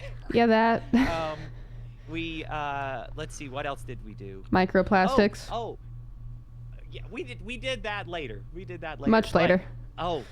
So earlier, whenever I brought up Westville, little tidbit, that little area is only known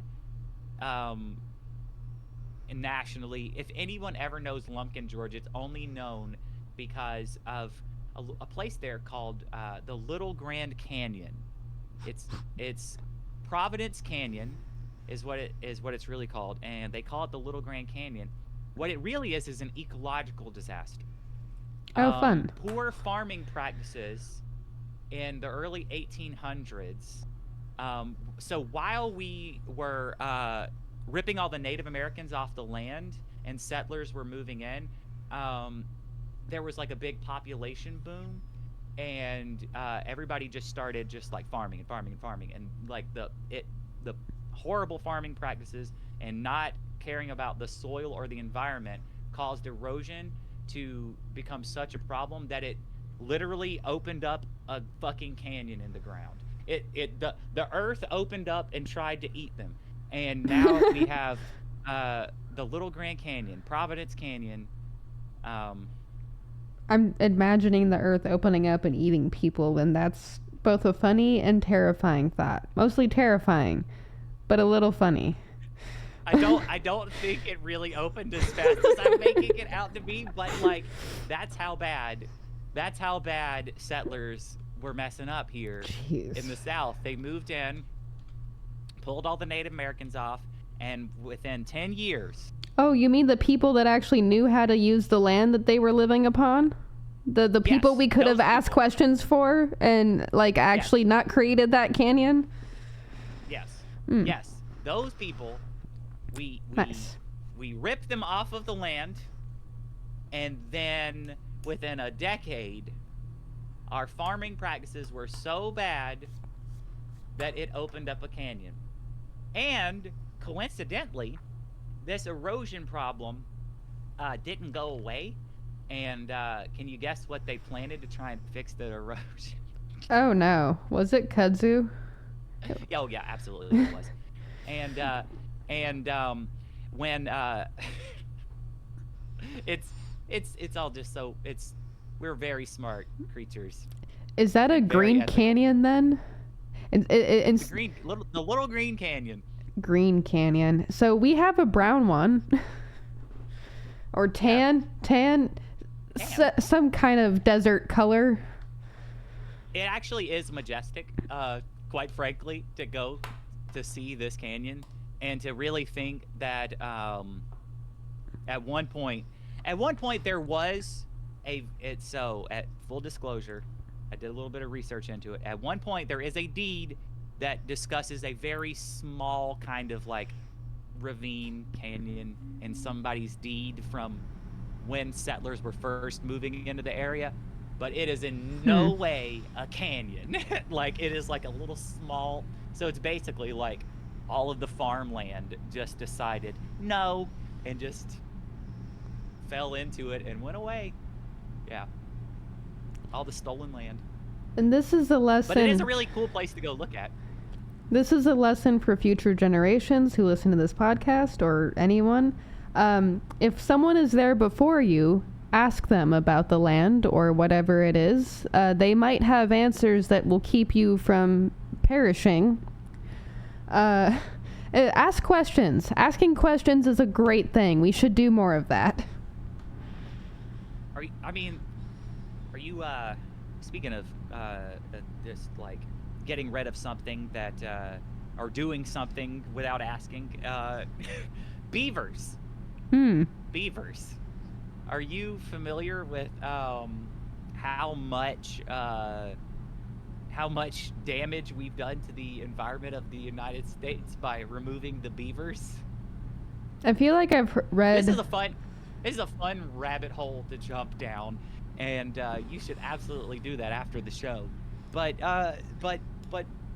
in settlers, as we started settling, beavers they can pop up a dam like relatively quickly, and they dam up and change the flow of water. Could do it in a matter of days. And when you're a settler, that can become inconvenient. So it became like they classified, and I think beavers are still classified as pest. And so they made it to where it's like just killing beavers was like super normalized and made it like kill them, they're pest. And by doing so, we've actually most of the flooding problems that Oh we no. face. Oh Uh, no. It's not because we. m- No. it's because we got No. rid of the beavers. No. Oh my. The beavers were saving us. And pretty much every city, especially like, I mean, even as far as like, even in California, when you have like these big mudslides and just kind of like come out of nowhere. No. Because of the It's because we don't have the beavers. It's because we don't have the beavers. And like, so there have been these like efforts where we've been like reintroducing beavers to areas where like we've just had like bad stuff constantly happening. And Like Helene? you introduce the beavers and all that stuff just quits. So turns out it was just the beavers and we were just being mean. Killing beavers for no reason. Now I kind of wonder. And think about like all the like the settlers, all these like pictures where you see like where you get your beaver parrot, beaver, and like, and it was very like put in your face. That was anti-beaver propaganda to help settle land and like urbanize.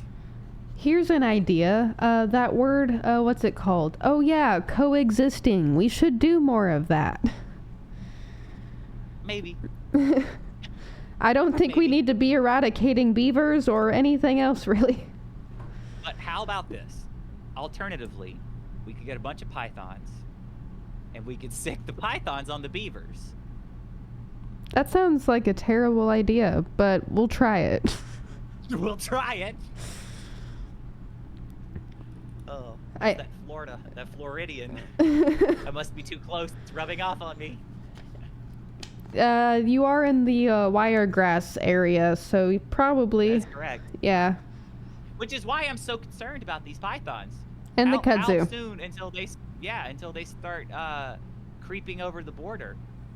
We've got to build a wall to stop the pythons from coming. Now, just to let you know, I'm pretty sure snakes can climb, so that No. wall is not gonna do anything. No. And I don't know for a fact, but they might evolve to start digging. So we might need like, oh, what is the natural predator to pythons? Because when we bring in the pythons, we're gonna need something for the pythons. Can you imagine if the kudzu and the python start working together? Oh no. I can, and I don't want to. That might manifest Another a reality. invasive species, bamboo, invasive species as well. Apparently, you can that eat bamboo. absolutely could work together. You can what? You apparently can eat bamboo, but I've also heard that if you eat a bamboo shoot or something, it'll grow in your stomach and kill you. Oh, well, I don't want to do that. I You can eat kudzu, Interesting. I believe. Whenever I was up in Delaware, there was somebody that brought that up to me afterwards. He was like, "Hey, I have good news. I talked to my wife. She is from Japan, and she says kudzu is edible and it makes a great tea." And so. Am I gonna have to harvest good all news. the kudzu and just make gallons upon gallons of tea? Is there even enough I think it water might be for that? illegal. Oh, I nice. think it might be illegal to harvest it in America. I think you have to like buy the pre-harvested kudzu from Japan. Well, I mean, I do want to order matcha from Japan at some point, so I'll add that to my itinerary. True I mean, like, tradition. I understand like not wanting people to like I get it. Like, okay, you get out and you mow it with like your lawnmower, And then okay, it now just- you've just cloned it Yeah. 4,000 times. I get it. You don't want people doing that. That just means But- I have to find the host plant. The real You gotta plant. find the host. The queen. It is sci-fi. I'm telling you. I mean, everything started as sci-fi before it became science fact, so just leaving that there. Have you seen The Last of Us? or like have you played the game or seen the show or I have not seen the last season. I have familiar with? seen the whole show except for the last season, and I did play about like 15, 20 minutes of the game before I realized it was going to make me an emotional wreck and stopped. Well, so like it's like fungus, right? And like that's what honestly makes that really scary to me, is because that's very plausible. Like there are insects out there that can be infected with zombie fungus, Ants. and and grasshoppers too. Mm-hmm. And there's like a like yeah, I don't like that. I find that to be. And with that being said, that's what kind of makes kudzu a little scary, is like the whole host thing, the way that the fungus spreads in The Last of Us, being like underground and being able to come out somewhere else, but like Oh, it's nice. way the host is way over there, you know. That's that's what that's what I don't like, you know. It's going any type of okay, if there like seriously, if there were some sort of disaster like The Walking Dead, and I know that's like a super extreme situation, but when the zombies take over, the kudzu is going to destroy all of the buildings. We're not going to be able to go out and mow it down. We're not going to be able to go out and if we try to use pesticide, it's literally going to destroy all of our buildings. And then we're not going to have anywhere to hide. Now, I have a weird, scary theory I've considered, and I don't like that I consider these theories because, scientifically speaking, it's not exactly impossible that a zombie virus of some sort could happen. I mean, look at the ants and the grasshoppers and the plants. Exactly. So, what I need to know is there some conspiracy happening where hundreds of years ago the kudzu was planted and then brought over and then decided to spread? Are they trying to create a zombie apocalypse in like the next 10 to 15, 20, 30 or 40, 100 years? Like, are we going to see that? I mean, it's quite possible. Is Hollywood trying to manufacture a real life apocalypse? Listen, I'm from the reality where zombies are real.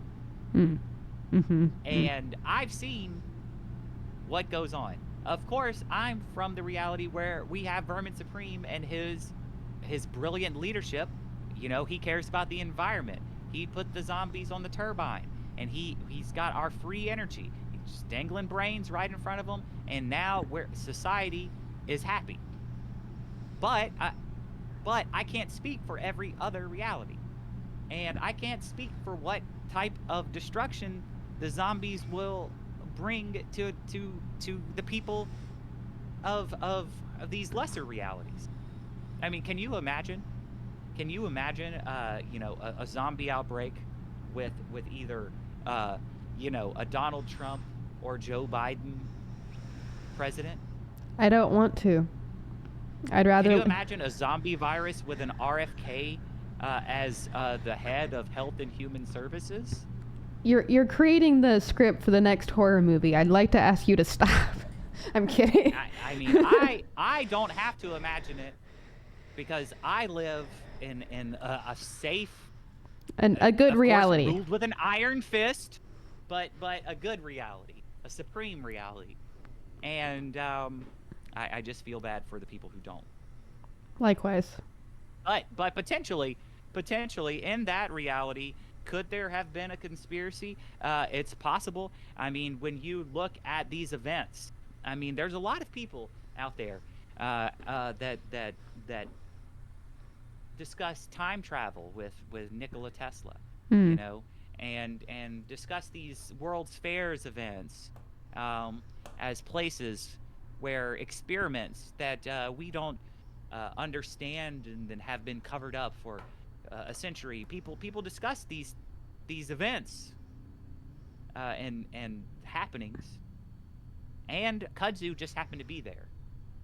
So, and that was when it was introduced. So possibly.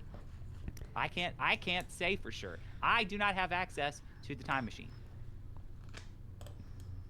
I have access to the time machine, but I don't have full access. I don't have full clearance. I have I can maybe go back. We'll see. I have like very limited clearance to all of that. I 1 foot in, 1 foot out. Like the foot that's in is kind of ghostly, and the foot that's out is also kind of ghostly. I'm leaving behind ectoplasm everywhere. All right. Yes, sir. Yeah, as you should. But I am afraid for the other realities, because The Happening by M. Night Shyamalan told me that the plants can kill us, and the plants can make us kill us. So The plants can speak. they do speak. Like, that's a scientific fact. And There's actually I am scared of there's- what some of them might be saying. There's actually some studies I've read where scientists have been able to get sound frequencies from plants. They are talking in a way to each other, not like maybe not quite like you and I right now, but they do talk. And apparently, There's a tree. oh Go ahead. oh Go ahead. Yeah, I think. Yep. Go ahead. apparently when like plants, like when you cut or mow grass and suddenly a lot of bugs appear, the plants technically do feel pain. That smell of cut grass, that is the plant basically saying, hey, I'm hurt, and then all the bugs come to it. And science is strange. I don't know if I like everything that I know. Screaming. Yeah, it's screaming. The grass It's is screaming. There is a tree that has a specific scent that it gives off to communicate with the trees around it. That when an insect bites its leaf, that tree then communicates to the other trees, and all of those trees then become unappetizing to that insect. It produces a chemical in the other trees. It like pumps it through the tree's systems, and it changes the taste of its leaves. So not the tree that is already being eaten. That tree already knows that it's already eaten me, and there's nothing I can do. But it helps out its buddies. That's interesting. Yeah. There is a tree, I think, in Florida that apparently can walk across land. Not like long distances, The Everglades. but they can walk. And it's... What happens if they evolve and can just walk like giant creatures? Like, boom, boom, boom. Like Goliath? Is that the right word? Yeah, I mean, the Everglades, it's filled with a lot of just like horrors. Quite frankly, the Everglades is basically like Australia. Never going to the Everglades. There was when they were trying to round up all of the Native Americans. The Seminole tribe retreated to the Everglades, and they were just like, well, we're leaving them alone. They'll just die in there. And they survived, and that's how they never were removed from Florida. Is people couldn't remove them from the Everglades because the settlers could not survive. And it's very telling. I mean, it's very true. I mean, we still have a hard time. Like, people still die there all the time. Damn nature, you're scary. Yeah. I mean, when you drive through Florida and even kind of pass by, you like look at it and go, boy, it is wild over there. That is definitely nature. The most nature I get access to in the desert and in the city is I have this wash that I can see outside my apartment window, and every morning when I'm like drinking my coffee, contemplating how I'm gonna I don't know, rule my day or rue it. I sometimes see coyotes. There's like 5 or 6 coyotes just in this wash, and like 9 or 10 javelina. Sometimes I'll see like really big fat squirrels. I did not know squirrels could get that big, by the way. I'll see quail and like other types of birds, but like I'll see the coyotes hunting. And I kind of feel like early people, once upon a time, like not like settlers, but like hunters and gatherers and like other Native American tribes. What was that? First peoples. Yes. I kind of feel like we might have learned our hunting techniques by watching other animals hunt. The way that coyotes like just moved and stuff, I was kind of watching it. I'm like, wow, this looks like almost like methodical, like the intentional, like the way they hunt. I was impressed, even for like what I consider domesticated coyotes, because you know, they, between hunting and finding trash to eat, they're almost domesticated. I mean, we definitely figured something out, you know, to be able to outcompete the other species of human that definitely were superior in other ways. You know, so we definitely figured something out. I don't know exactly what, but maybe that is it. Maybe that was, we learned how to copy. Maybe that was, we learned how to emulate. Emulate, copy, chameleon powers activate. Maybe that's it. That's a good point. We do learn a lot from animals, and I think, yeah, probably better than learning from other humans. Speaking on that note of actually learning from animals, there's something that I keep kind of remembering anytime I think about learning from animals. Did you know adult humans are the only humans, or like the only adults, that actually stop like playing and having fun? Adult animals play and have fun. Orcas, dolphins, elephants, like cats, like big cats, they all still like play once they reach mature ages.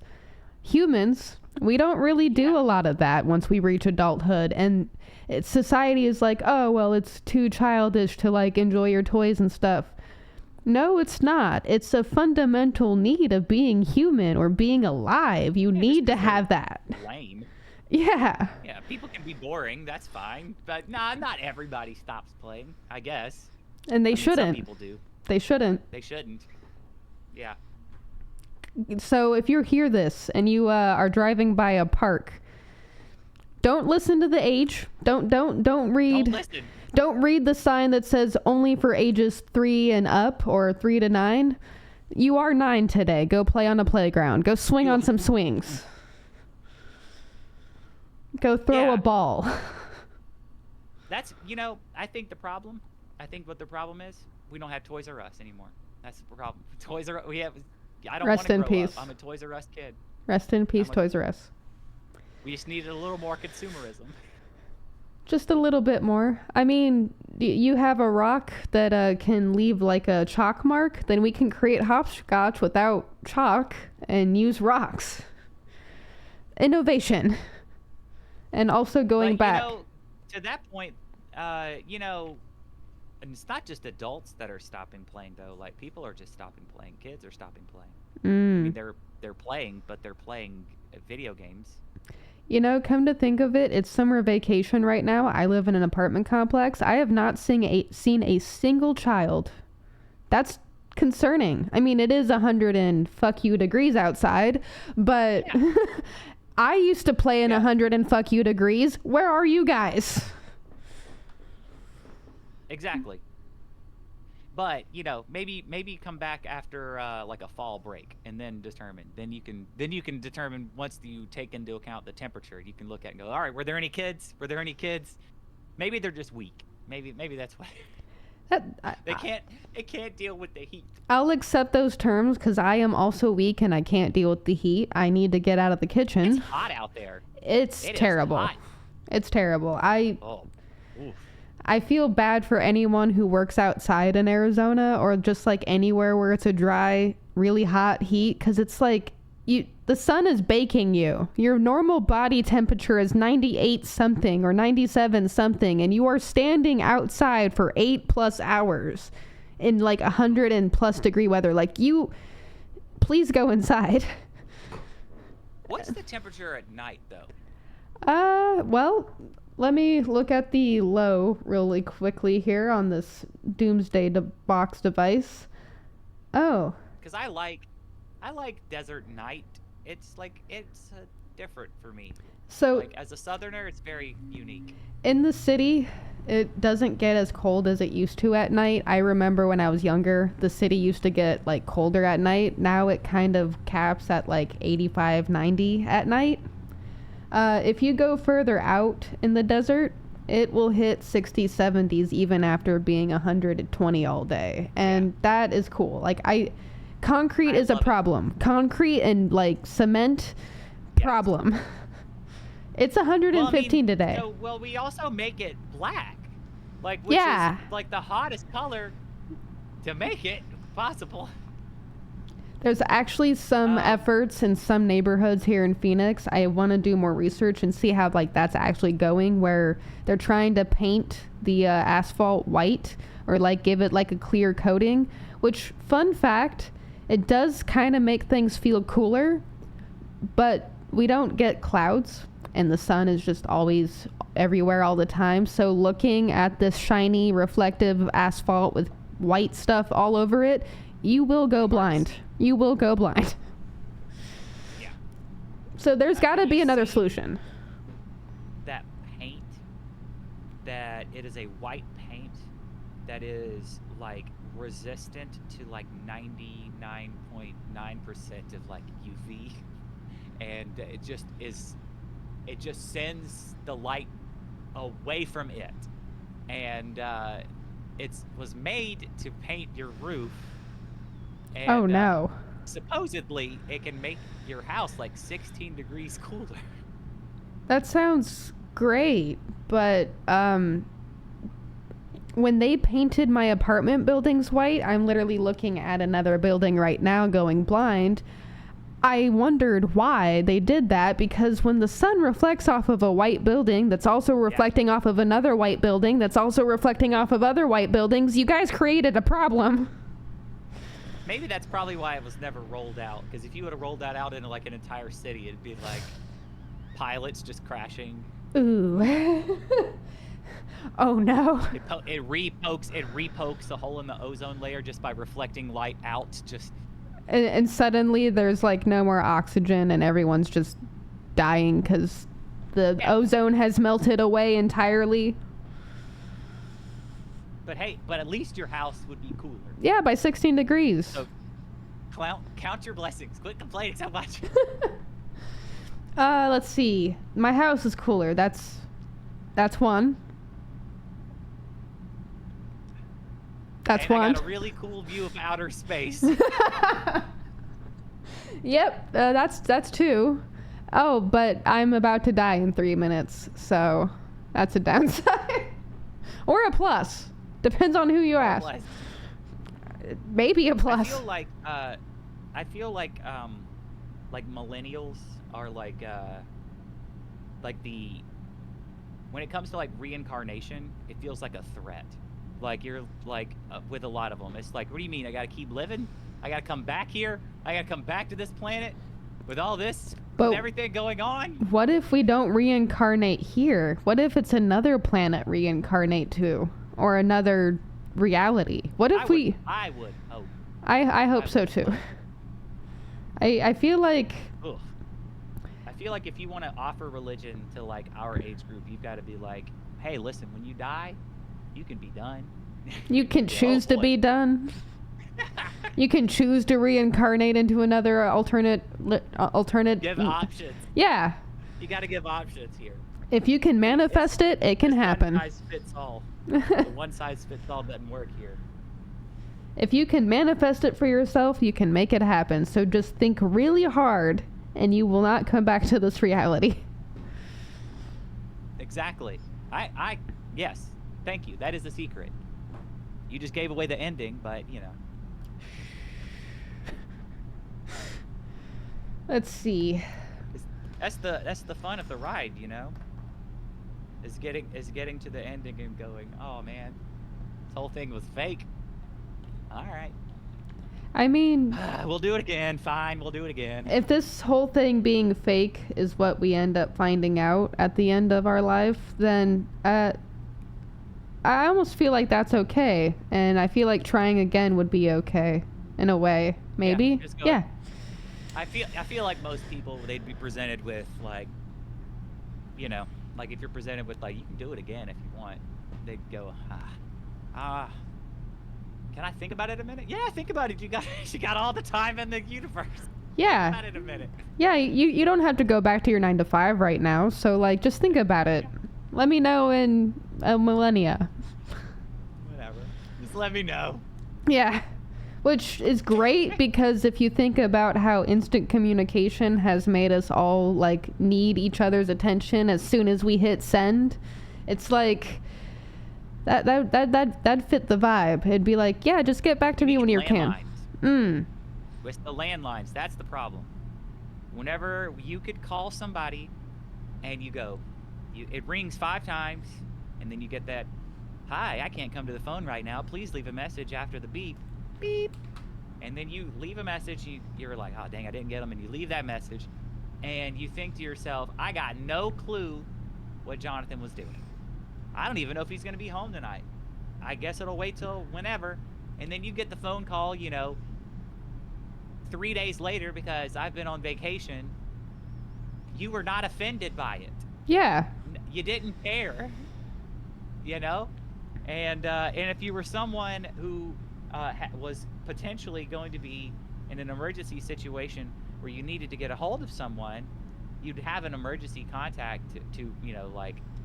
they'd be like, hey, I'm going to be on vacation. Here's the hotel room. I'm going to call you so that we make sure you know whenever I check in, just in case, because you'd be anticipating an emergency or whatever, and you'd be contacting your emergency contact or whatever. You didn't have the whatever you called it, the box, Doomsday, the tether, the Doomsday box. The Doomsday box tying you to the ground. Yes, you were tied to the ground by a physical piece of wire in your kitchen or whatever, whenever you wanted to talk on the phone, but then you left it there and you went and lived your life. Is that why I no longer feel grounded when I'm on my phone? I feel like, I feel like we used to ground ourselves with landlines. Yeah. That sounds nice. Let's go back to landlines. Yeah. Let's bring landlines back.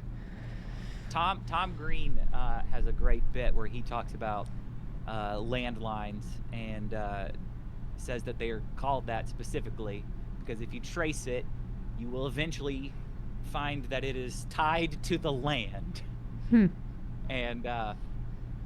that as soon as we got away from being tied to the land, that was the problem. So, is the National Dead Zone the only place landlines still exist? I mean, they're around, but the thing is, if you get a landline, it's actually not running most of the time through your phone service. I believe Google has a landline service, and it's hooked directly into your Wi-Fi. Most cable companies offer landline services, but it's running through your cable. So there isn't. Verizon offers landline service, but it runs through a special box that hooks to a cell phone signal. So it's like not traditional landlines anymore. We don't have actual landlines. It's almost landlines, kind of, sort of, in a way. That's what I'm getting. But not to fluff up big phone business. Ma Bell, as they would have called it in the 1800s, the phone monopolies, they caused a whole lot of problems in this country. A lot of the problems that you have with utility services really boil down to phone monopolies and cable monopolies and stuff like that, and price gouging and the way stuff is priced and the consumerism. Here in Arizona, on that note, we kind of have two major power companies. It's SRP and then APS. Arizona Public Services, and then I forget what the other one stands for.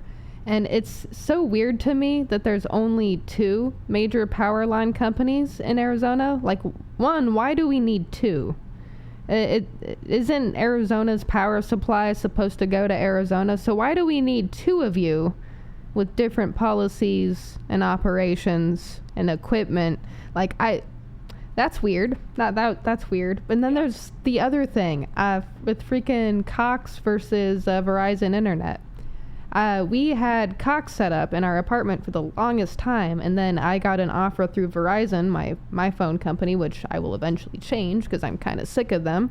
I got an offer to get home internet, and I'm like, oh sweet, let's try this out because it's cheaper than Cox.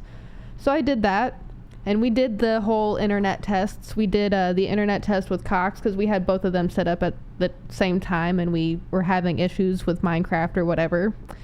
And we did the internet test to see the speeds. We started with Google, and we tested the 2 between Cox and Verizon. And Google said that Cox was faster. And me and my roommate looked at each other and were like, no, it's not faster because we've been having issues and we've been having a lot of, like, good things happen with the internet on Verizon. So then we tested the speed with Verizon on both Google and the other one. And, like Brave. I think we used Brave to test. And, Brave said Verizon was faster. And I'm like, oh, so you're telling me the truth, and Google's lying to me because Google and Cox are in cohorts with each other. They're in bed with each other. They're married with each other. They love each other.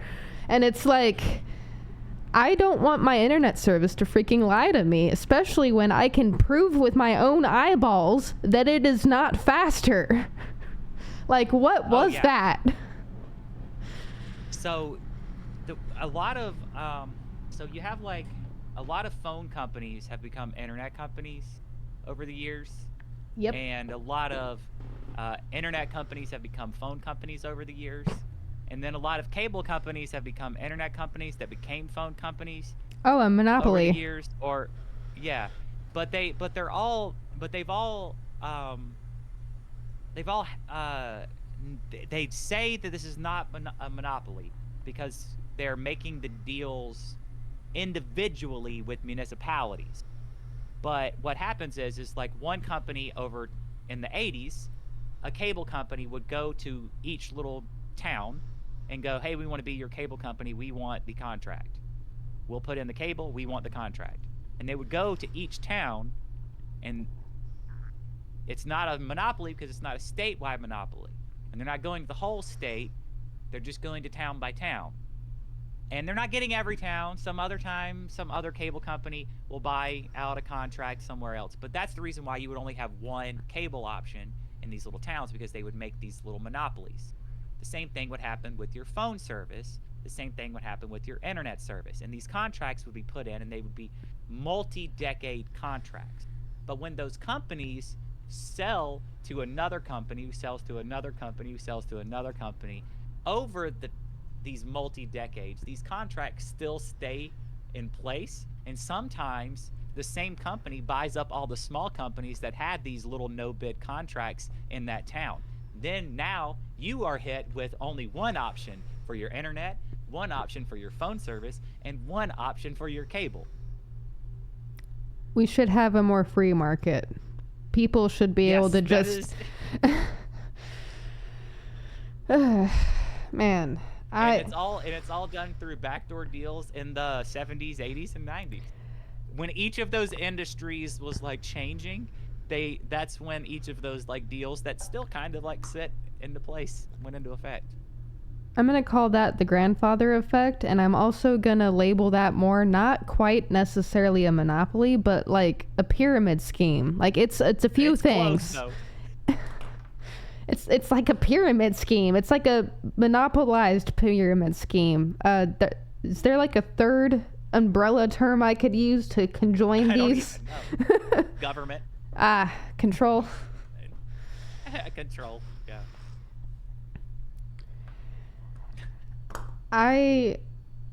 this stuff is why I desperately want to unplug and just go be a feral goblin creature in the woods and like find a cave I can like live out of and just hunt for fish and eat sushi and by the river. Get a job at the general store at the National Dead Zone Ah, man. and sell disposable film.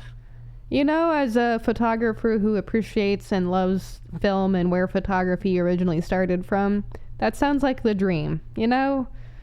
Honestly, wouldn't that be a great job to be a photographer and have like an old school, dark room and all, like, and be in the National Dead Zone, and you take real photography, real photographs? I haven't talked about this for years because I just haven't really been in a space to, but one of my little dreams is when I do eventually get to have a house or a space that is mine and not rented and I can do whatever, I do want to create a dark room and see if I can somehow get what are now illegal, the chemicals needed to produce film photos. There's a way. I mean, people can get guns illegally, so I'm sure I can get chemicals illegally. Illegal? I don't know. I know when I was researching, I want to say like back in like 2010, 2011 about film and darkrooms and stuff, like that's when I kind of found out that some of the chemicals that you use to process the film, like you aren't able to get as a consumer. Like I think companies like the ones that still develop the film and stuff like at CVS or Walmart or whatever, like they can have them. Why? I don't know. Why aren't consumers allowed to have their own dark rooms anymore? That's something I need to look into more, actually. Let me make a note of that. Yeah. That is, wonder if like people were doing something nefarious with the chemicals. Probably making drugs or poisons. Probably making drugs. If we're honest here, it's America, and anything that was banned in the past like 50 years was probably for making drugs purposes. Which is funny because wasn't acid like at one point legal before it became illegal? Or like there was a test time. It was like a pharmaceutical test period where like quite a few notable people were like as part of like the clinical trials, I believe. Interesting. Yeah. I'm not. I feel like that that rings some bells, and that's another thing that I kind of need to keep in my mind to research because all of that was interesting, especially considering MDMA and psilocybin can be used medically for like people who have PTSD or other stuff like that. Like some of the stuff that's been illegalized that used to actually help people, it makes me wonder, why did you make things illegal that actually used to be beneficial? And do you actually want people to be able to help themselves, or do you want to create a problem in which you save us yourself? I think you know the answer. I do. But meanwhile, while they were making a lot of those things illegal, they were selling pharmaceutical grade meth to, housewives to go, hey, do you really hate cleaning? Does it really bum you out? Well, here's something to take the edge off. I promise you you will not mind at all. Because you'll crave housework. At no point is communication with people on any level the thing that we want to start with. We want to give drug. It solved problem. Which we only learned that was effective from someone you might have heard of from Germany. And he was giving it to soldiers. Yay. I mean, a lot of medical practices that we have today did unfortunately come from that time period. Yes, I have mixed feelings on it as well. Yes. Yeah, he was on it as well. That is true. Yeah. That would have influenced some of those decisions. Yeah. So but yeah, so meanwhile we're being like, get rid of these natural things, but let's do this. Let's do this instead. And that's like the other thing. It's like there's so many problems I have with all of this stuff. I don't even know where to begin or unravel any of it, because it's like it all almost comes down to one answer, but there's like so many answers. I'm not making sense probably, am I? No. I think you're right. I mean, but it is one answer with most things. Control, you know. It's Control, that's corruption. But I mean, a lot of especially like the major propaganda push for cannabis to become illegal was had to do with paper farms, like Oh, the yeah. yeah, it was gonna hurt the paper industry, and a lot of the like because you can make paper from cannabis plants with plant only aging like 1 to 3 years, I think, like very quick compared to having to grow an entire tree like 15 years to 25 years, Which is and the profit margin would be severely impacted, and that was where the big push was. which is why one of the things that I really desperately like, I'm not a green thumb and I don't have like a backyard or a field.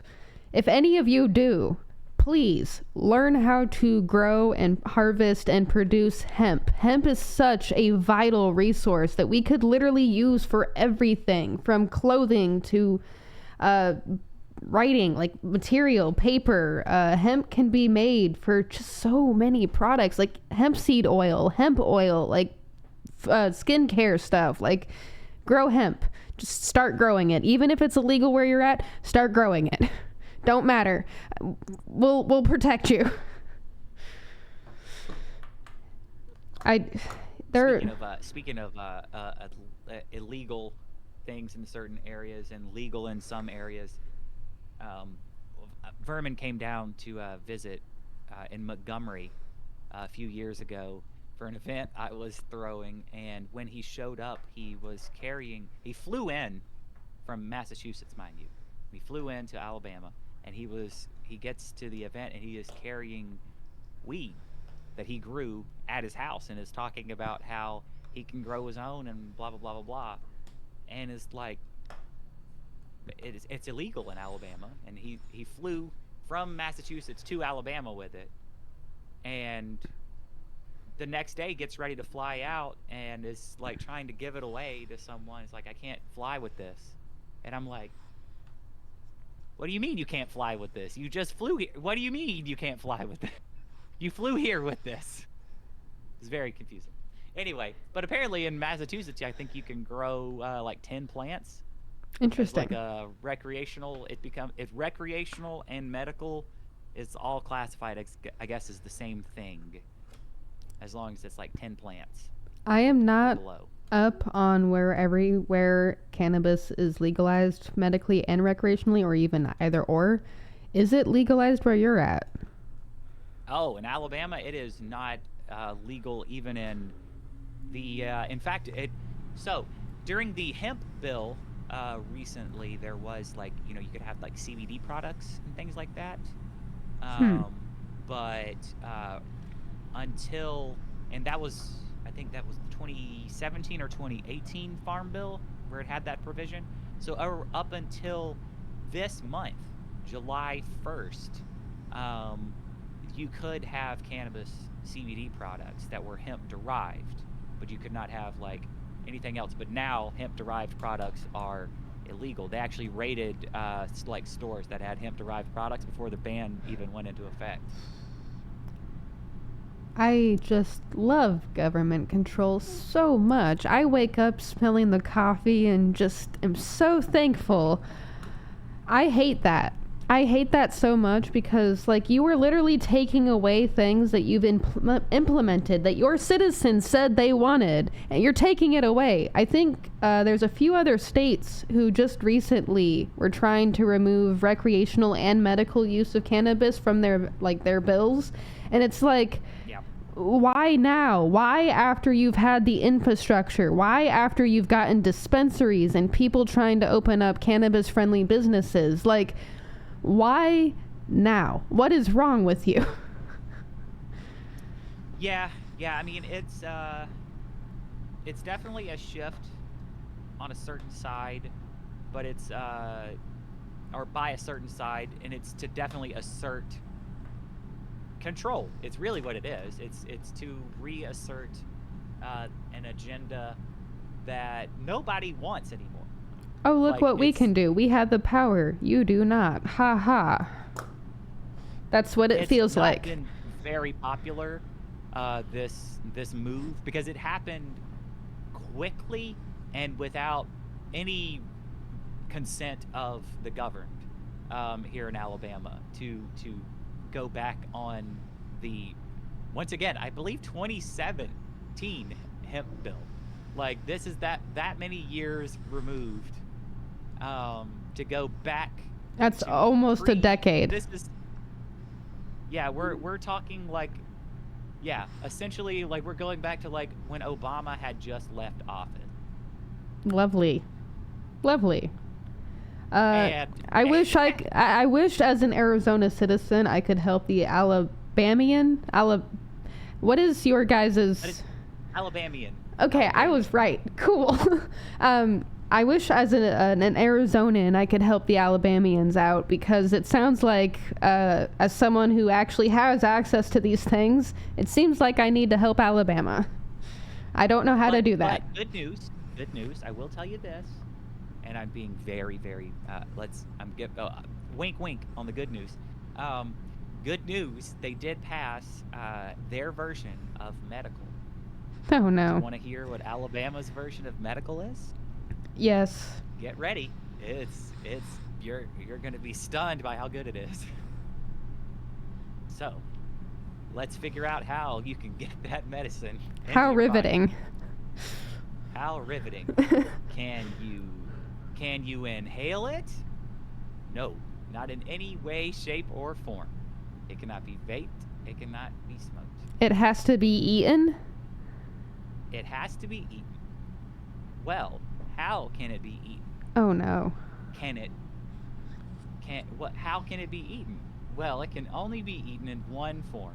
Oh no. In one form.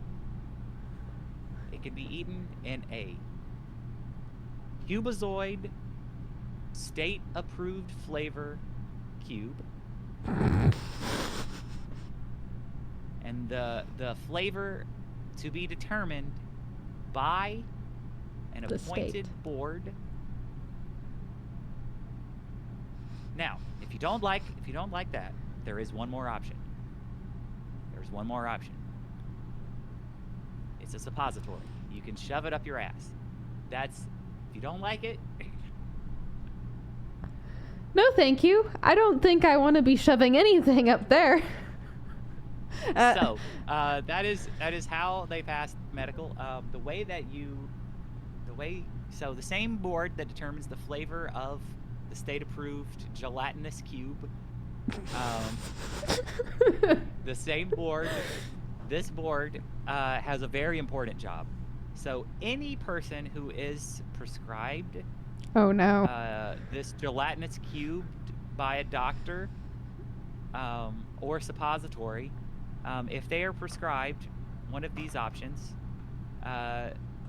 they then have to take their prescription to the state review board, made up of appointed, not doctors, just people on the political appointees, and have them review and figure out if this is a legitimate illness from a legitimate doctor, like not just like not determining whether or not he's got credentials or not, like figuring out he's a kook or not, like, you know, this guy's out here prescribing cannabis to people, he's probably a wackadoo, a drug dealer.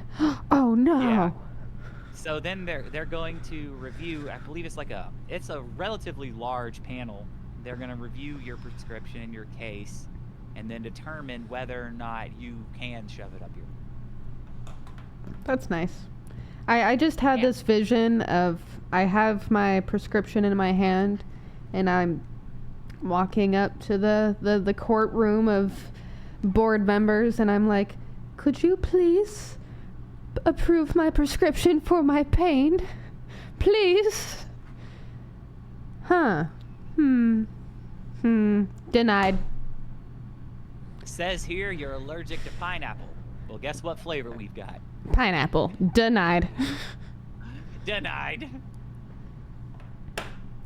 That's how dystopian. How Shall like we talk? Shall we talk about how right before this move to re-legalize or re-illegalize this move towards prohibition happened right after our wonderful Governor Meemaw Ivy decided to take all of the money allocated for COVID relief to build a bunch of giant new mega prisons. oh wow. That's nice. That's a And brilliant that use. they just got done with building those, and now they've uh, made something that is literal hemp. I want to be clear here. Actual recreational or legal marijuana is completely illegal. Hemp-derived cannabis products it's become more of a that is a felony. Owning any of that is a felony. If you get caught with what is a felony, it is enforced as a misdemeanor. Like actual schedule 1 cannabis, Delta 9 as they would call it, cannabis, the OG original, that is a misdemeanor if you're caught with that. But if you're caught with hemp-derived CBD products, it is now a felony. I need to understand in what world any of that makes sense. Well, they got to fill up those prisons. They built them. That's fair. That they can't do that with actual criminals who are like. Oh no. You gotta look at the arrest rates. We love a good marijuana arrest in Alabama. And that is why our judicial system bugs the heck out of me, because it's like it isn't for the people or to protect the people. It's money and power and excessive amounts of control and money, You really excessive gotta amounts love- of that too. Oh, the Alabama is definitely owned by big pharma. That is like what runs our state. You know, we got to keep our people here sick with diabetes so we can So I have a question for you then. on as many pills as possible. Yeah. I wanted to know if you are 420 friendly, if that is something you recreationally or medically do, because that is something I medically and occasionally recreationally do. Do you have to travel to another state nearby for that? Or is that also prohibited if you have like an Alabama driver's Oh, license? it's absolutely prohibited. Okay. I believe. Interesting. Yeah. As far as like I've never had a situation like first of all, you could not come back over the border with it. Like it's You'd have to smoke it over there. very yeah. Okay. Yes. Now, whenever I was in Delaware, let's see, Pennsylvania, they had medical, and Delaware had recreational, and you'd be like it was accessible everywhere, but like it's hard to get it for medical purposes, but you could literally go 10 minutes across the border and buy it recreationally. But apparently they've had a big issue with Delaware tried to do something which seemed like a really good idea, and they didn't think about like the consequences of like what the program would create. So when all the marijuana arrest, when everything became legal, they wanted to do something like good for everybody, so they made like a time period where only people who had suffered as a result of marijuana laws could get the license to become a marijuana farmer. So if you'd been arrested prior and had it on your record and it affected you negatively, you could get a license. And everybody was like, oh, that's a great idea. You know, it's a way for people to turn their life around and kind of acknowledged the wrongs of the past. Problem was, everybody went and got their license, and then these like large companies would buy up all the licenses from like a bunch of people that really didn't have the resources to go start a farm, but they had a marijuana arrest. So that person would put their name into the marijuana arrest lottery, get the permit for free, and then they would go sell it for 10 grand to like some big company, which now they've got 10 grand and it helps their life or whatever. But like this large company that may or may not be like a cigarette company, buys up hundreds upon hundreds, if not thousands, of these licenses, and then they have a monopoly on cannabis. Yay. And then you have like an entire state that's run by a cigarette company that just shifted into a weed company. So something like that. So if you follow the money, and literally just follow anything that has a dollar sign or any exchange of resource, you will find a lot of disheartening things. And that's one of the reasons why I will continuously and haphazardly reference how money is the root of all evil, and we should somehow figure out a way to care less about it and more about people. So with this law, like, it just to show you how, like, if the corruption wasn't built in, then boy were they negligent. Like, but it seems to me like the corruption had to be built in. So the way that it was written was like active people who were farmers, like just regular farmers, and there's a lot. Delaware is very like there's a lot of farmland outside of the like one city area. Mm-hmm. Once you get out of that, it just becomes nothing but farmland. And if you were an active farmer, you weren't able to be like into the program as a farmer in the hemp bill or cannabis bill yet. There was like so many years you had to wait. But during that time, all of the people that were getting the license, like the way it was written was like you were only able to farm a certain amount. You were only able to farm a certain number of acres. Interesting. So everybody that there was like this big show of it, like we're letting these people turn their lives around, and they all got handed their licenses, and they were told that they were allowed to grow a certain number of acres, and they were all people who had no resource to capitalize on anything they were being handed. And that small number of acres, when you compete with like everybody else, you really weren't even going to be able to do a whole lot with. But there was a provision where you could sell your license. And whenever a giant company buys all the licenses, and all the farmers are blocked out that have farmland. That seems manufactured. That seems like corruption. That seems a little manufactured. Wow. Do they think that we're stupid or something? Do they feel like we're not able to figure this stuff out? Like, what makes them think if they figure this out, well, the people will never figure that out? Like, what? Nobody picked up on it until it was done. I mean, that's fair, but it doesn't mean that we were never going to figure it out. At some point, even after it was done, like now with the knowledge, the power of knowledge, we can do things, more things, better things. Yeah, that sounds so manufactured. That I want to believe that a lot of things are just negligence. Like, I really, really want to believe that things are just because they happen to happen that way. But if you really do look like back at things, yeah, that seems very much like that was on purpose. Yeah. Wow. Some things to research and think about. I like this episode. Yeah, I expected nothing less. Last episode was a lot of fun, and I definitely have had fun this episode. Now, we always seem to have interesting conversation. That seems to be a theme. I bet your jaw's gonna hit the floor, but we've been recording for 2 hours and 48 minutes now.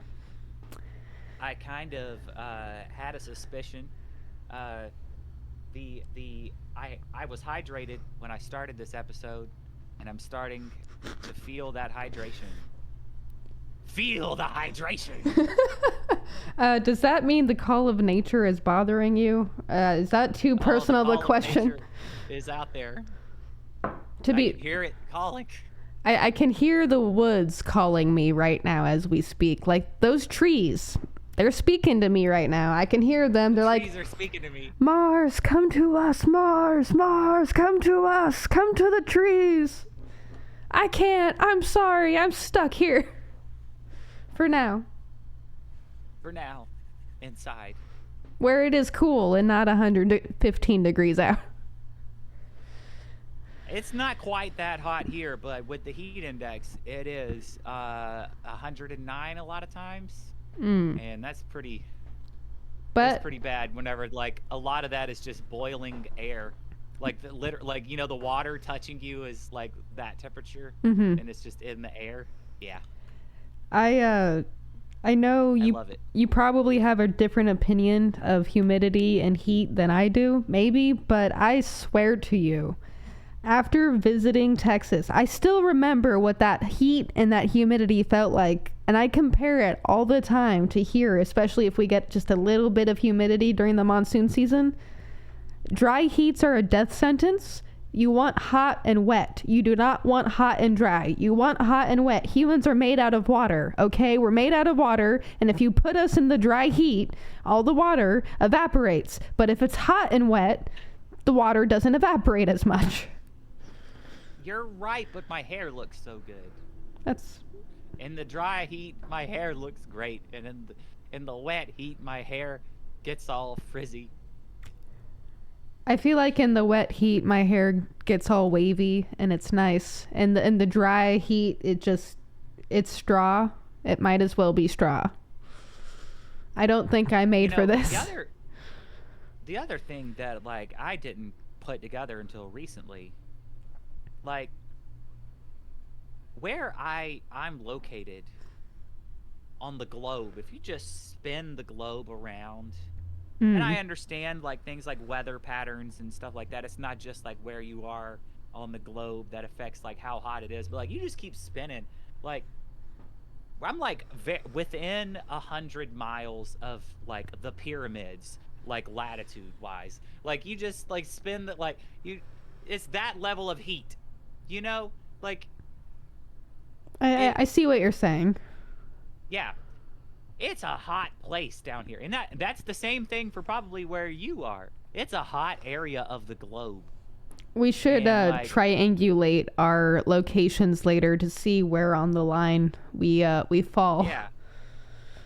Like I'm within like I did like a little like some measuring on the globe, the digital globe, and I'm like, no wonder it's so damn hot.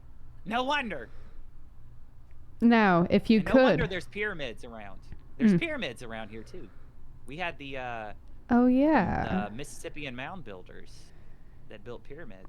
There's a lot of. We demolished them because we thought that they were primitive structures, archaeological, no value. Some of them were demolished for really silly purposes. Like one of them was demolished because like the farmer who owned the land was concerned that the state was going to take the rest of his land because he had a mound on part of his land, and he was afraid that they're going to turn his whole farm into a national park, so he demolished the mound in an effort to like not have the rest of his land become a national park. Really, really horrible. I kind of wonder if his family and generations of family are now cursed or something. I feel like if you destroy something like that, maybe some ancient magic is like, curse. There's a really big one not too far from here in Macon, Georgia. I cannot remember the name of it, but it is impressive. Like, when you take the path up backside of it and go up all the man-made steps that to make it to the very top, and you like look out, in the distance, way above any of the trees or forest, and you can see everything for miles and miles and miles. It is awe-inspiring and very impressive. I've always wanted to try to find, like, I think even in Arizona, in certain parts of the desert, we have like really interesting structures. My roommate would know far more about like pyramids and stuff like that than I do. I know a little bit. Like my knowledge is amateurish compared to his, though. And pyramids, we have a lot more pyramids than people think, and we used to have more pyramids than people thought because of stories like what you just shared, where people just destroyed them for very silly or dumb reasons. It's It's a dumb reason, but at the same time, I could see the desperation. I could It too. really sucks.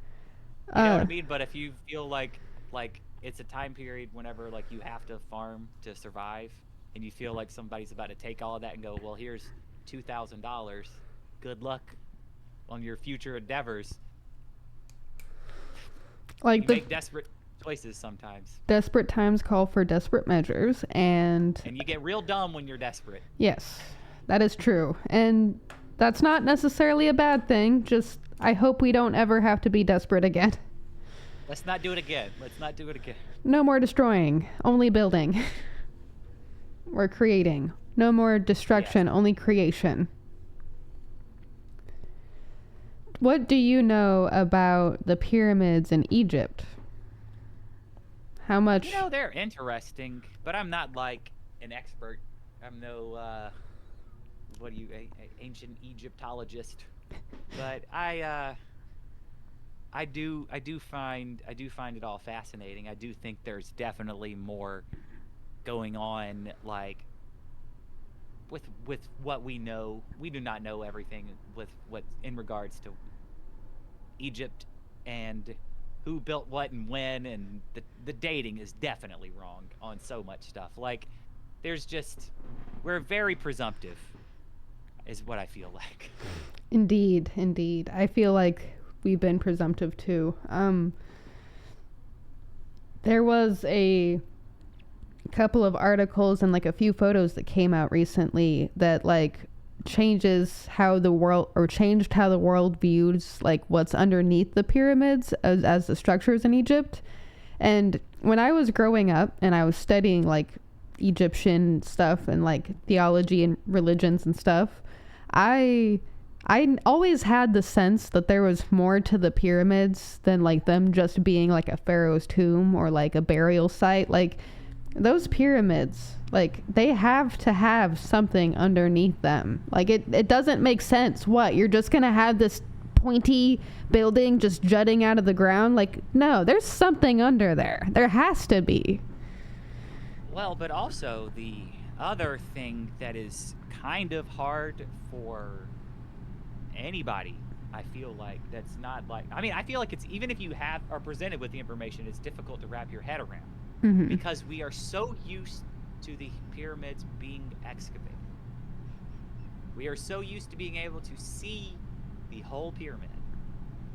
Yeah. But for most of recorded history, the pyramids had already been covered up by sand. Like, the pyramids, for some parts of history, were considered to be like mythological. Because like some of the ones that we know about now were considered to be like just gone because they were just under the sand. That's why the top of the pyramid is different, Mm-hmm. and that is wild to think about, like that so much of history could be buried. History, yeah, and time periods where we look back on and we're in our heads, we're going, oh, of course it's the Middle East, of course they're in Egypt, of course the pyramids are there and the backdrop and the Sphinx is there and the blah blah blah blah blah. But like in our head, we're painting this romanticized version that's completely wrong pyramids were like during so much of like our history were just up under some sand, and we didn't even know. We had no clue what was up under there. We just had some legends about like, well, there used to be some pyramids here. I don't know if you're familiar with Avatar: The Last Airbender, but I have seen that whole series and have read a lot of the comics cover to cover, back to back numerous times. There is an episode where the gang goes to the library in the desert, and the library only has just one tower sticking out of the sand. That's why no one has been able to find it for like hundreds of years. Well, it turns out that that library, this massive temple of a spirit library, is buried under sand. Just buried. And that's like, as a kid, that got me thinking, like, sand can bury things. How much can sand bury? Great flood. There was a great flood once upon of a time. How much did that change the structures of history that were already here? Like, that's wild. That's crazy. We really don't know what we should. In and out of in and outside of religion, like, the flood is indisputable. Like, it's just a fact. It happened. I am not a religious person, but there's enough geology. The stories. There's enough geology that proves that one event actually happened. I mean, there's quite a few events that you can prove happened. Why they happened or how they happened. You know, that's where the details, the devil's in the details, as they say, or the Lord is in the details, as they. I think some people would appreciate that you corrected yourself on that. Yeah. But you know, that's I guess going back to kind of like your point from earlier with religion, you can kind of like look at it if you zoom out far enough, and you can look at the events of the Bible, right? And you can see like there's a lot of historical events that happened in there, and if you don't really just like zoom in too far and pay attention real close to the details, it doesn't get too wonky, you know? Mm-hmm. Like, you can go like, all right, well, there was at least like a war sometime around this time period, and this battle happened around this time period, and this, you know, when we start getting real close, that's when it gets a little wonky. But you can do that with any religion. And I think, like, when you kind of look at all of it, you can kind of see, like, all right, well, they're all kind of, like, telling, like, the same kind of history story, and they're all kind of talking about, like, don't be real bad to each other. Mm-hmm. And they're all kind of talking about there might be something outside of this reality. Mm-hmm. So, like, we can't know. It's impossible to know. But, like, to completely, like, reject all philosophical thought, you know, from any type of mind because they may or may not have been religious, I feel like that's where I think we start to make mistakes, you know? There's lessons everywhere, you know? Doesn't mean everything's true. There's lessons everywhere, even in fictitious states of being. Yeah. There's lessons in lore. Like, I like the stories from the Bible. I've read some of them. I've heard some of them just through being alive and being around religious people. And I like the ideas of, you know, be good to each other. Like, we all share this big blue marble thing together. We don't know what's out there. We don't know if there are any other intelligent species. That there probably is. There has to be. It'd be really weird if we were the only intelligent life planet out there, but we don't know what's actually out there. We don't know. All we know is that we have this blue marble and we share it and we're all here together, and I'd like it to not blow up or like mass destruction happen, because, you know, it's kind of nice being alive with other people who are also alive. That's nice. Yeah. Exactly.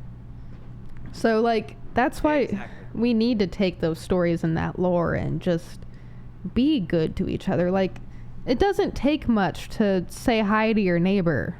Like, you don't need to stop and chat for coffee or pay each other's rent, but like when you're walking down the street, say hello, like make eye contact with someone and say hi, like wave, like smile. Smiling is nice. Don't Oh, scowl. absolutely. Unless you're having a bad day, then that's understandable. Like, you know, you are human. But like purposefully going out of your... Sorry, I'm tangenting.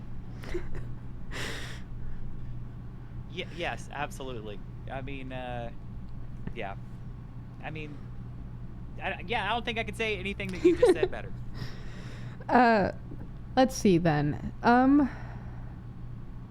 If you could create your community, if you had everything you needed right now, resource-wise, to create your... My village. Yes. My village. What would that look like? What would a Jonathan for Realz... It would not be not what I described earlier. Not my weird 90s propaganda closed circuit television thing. Not at all. Not that. But if you want to sign up for that, it's for $9.99 a month. No, no. I really don't know. So I've jokingly thrown around a community model based on fast food consumerism as like a theoretical thing, just like it's like an example of how like you could probably accomplish a lot of the community things that we want to accomplish as a society without really giving up anything. We just have to kind of like make better choices. So this is a controversial statement every time I say it, but do you know what the most profitable fast food restaurant is? Between Starbucks and McDonald's. Nope. Oh, interesting. So then I do not. By far, for a franchise owner, and looking at each restaurant individually, the most profitable fast food restaurant you can open is a Chick-fil-A. You basically become a millionaire within a year. It generates money so fast. They've streamlined it. They've got their stuff together. Anyway. I mean, I got to admit, I have had their macaroni. It's pretty good. Their nuggets aren't so bad, but really? Yeah. So it's by far like the most profitable fast food chain for a franchise owner. Now, that's when an individual says, I have this money and I'm going to pay. I'm going to go buy this land, right? I'm going to go develop this, have contractors build this building to these specifications, and I'm going to pay Chick-fil-A their franchise fee. And then within a year, you've paid all of that off, and you immediately just start becoming a millionaire. Like, that's how Chick-fil-A basically works. So anybody that like opens up a little Chick-fil-A in a little small town, they just made themselves very rich. But that's an individual doing this. Why can't the small town open a Chick-fil-A? Why can't the mayor and the city council go, all right, our town needs to generate revenue. We don't want to tax our people into the ground. We're going to open a Chick-fil-A. We're going to take the money. We're going to take out the franchise fee. We have this city developed property we're not doing anything with, and we're going to open this restaurant here. And people can voluntarily come and open a restaurant or come and eat at the restaurant. And that money goes to pay for our services in our town. And it pays for this service, and this is why we're setting it up. And you pick out a service that needs to be funded, that is underfunded. And within a year, you have now put 2 years, you put $1 million+ into that project. And over time, you're going to be able to look at another project that needs to be funded and go, all right, well, what else do we need to do in our town? What other kind of business could we move here? You're not asking some rich guy to come in and create jobs. You could just absolutely just develop for the community and have the money go to the community. You have like those people that work there are fast food employees, and they're working a regular fast food job, and they're not just some government employee. They're just working at some fast food restaurant in a little small town. I honestly think that this model in rural towns throughout the United States could completely shift the economics and the services provided, the education, um, so much. And you I could do it with consumerism that we're already very used to. If I'm not mistaken, I have friends and people I know that have lived in small towns and live in small towns. I don't want to be insensitive, so I'm sorry if this question does come off as that way, but Sure. uh, aren't there like a lot of drug problems amongst the youth in small towns? And Yeah, you got nothing to do. wouldn't something like this, like a job, a hangout spot, something cool, like be like a good solution to like getting kids off the streets and drugs I out mean, of yeah, people's hands? literally in a town of you know 3 to 4 thousand people, which I believe would not qualify for like a. I don't think Chick-fil-A from a franchise would allow you to like open one, so that would not be a fast food restaurant for a situation like that. But in a place of like 3 to 4 thousand people, a fast food restaurant is going like that's going to be a large number of jobs.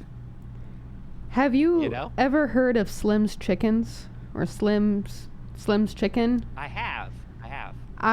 They recently started coming to Arizona, Phoenix, and me and my best friend tried them a couple months ago, and I am obsessed with them. Their food and quality is amazing. Like it far surpasses Dave's Hot Chicken. It far surpasses Twist. It far surpasses like even Chick-fil-A or any chicken place. It surpasses them food wise. Like I'm a foodie. Yeah, I do have friends who will tell you I do know my shit when it comes to food. All right, I taste matters to me, and I follow Slim's Chickens on Instagram. Their marketing is actually really fresh and like funny. Like they have like one of their like head chef people like doing reviews and stuff of like McDonald's McCrispy chicken strips, which by the way are awful. Don't try them. Uh, they, yeah, they were bad. The taco nuggets from Taco Bell, those are tryable. I recommend them if you like right, fast food. yeah. But Taco Bell, I think it still stands as the healthiest fast food restaurant. I know it's hard to believe, but like science, the science don't lie.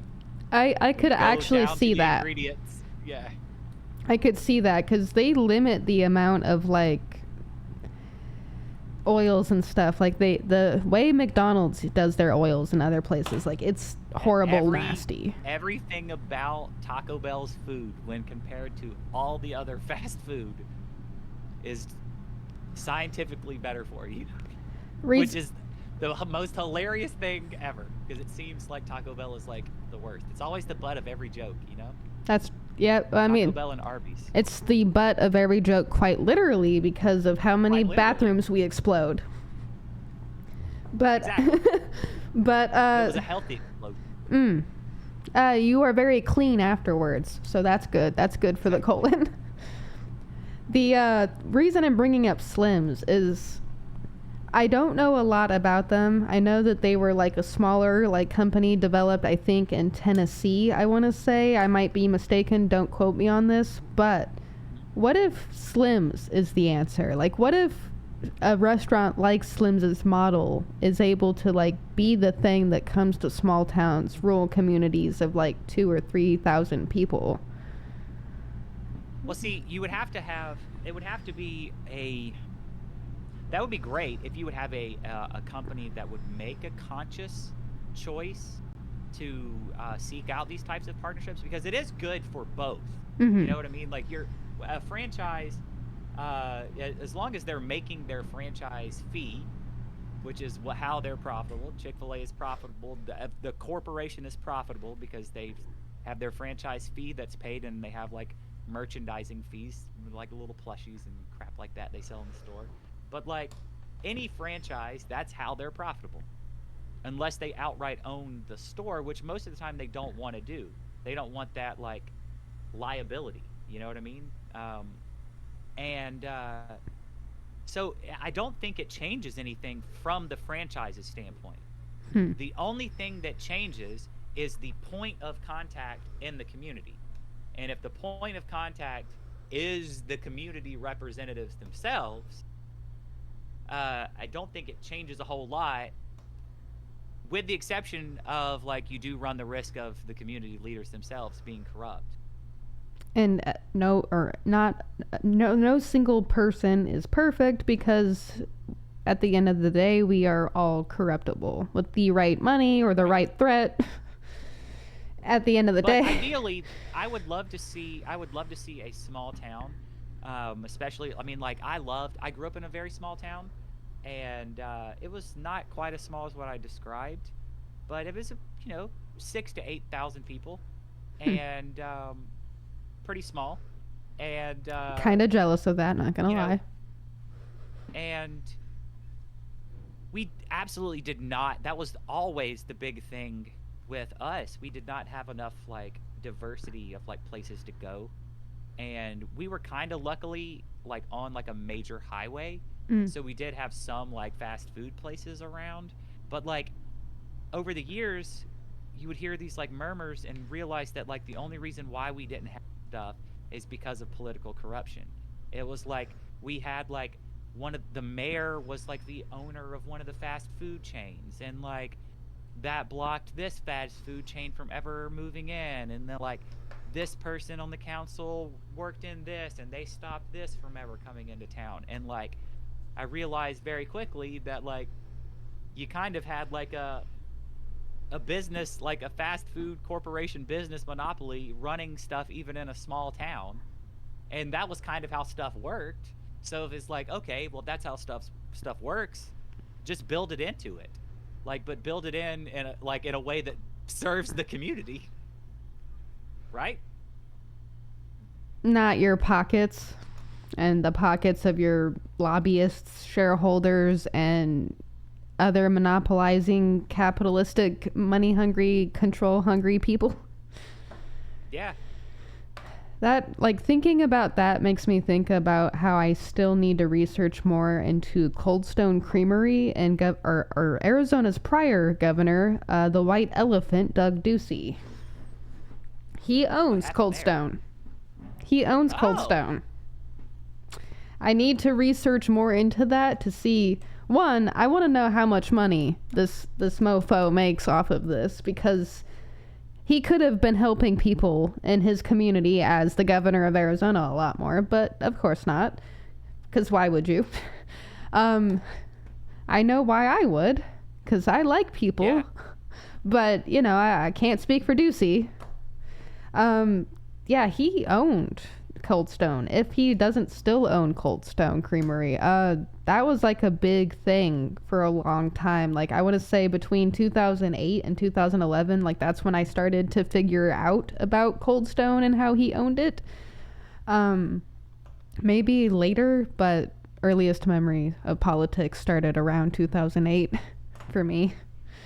When you start digging around into like big businesses from like a certain state, it gets real nasty with like the politicians. You start to find some stuff that makes you go, man, do I even want to? Yeah, I will admit Cold Stone has some great food, but anytime I go there and I pay money, I'm just sitting there like I am feeding the pockets of someone I do not want to feed the pockets of, but where else am I going to get Cold Stone ice cream that's actually delicious? Like, I'm conflicted every time I walk in those doors, which is not often. They have some very unique flavor combinations, and I don't think you're able to get them anywhere. So I sympathize exactly with you. For me, I get a lot of heat in the South because I have a grudge against Waffle House That's for fine, I do political too. reasons as well. Yeah, they're They're not they're tasty.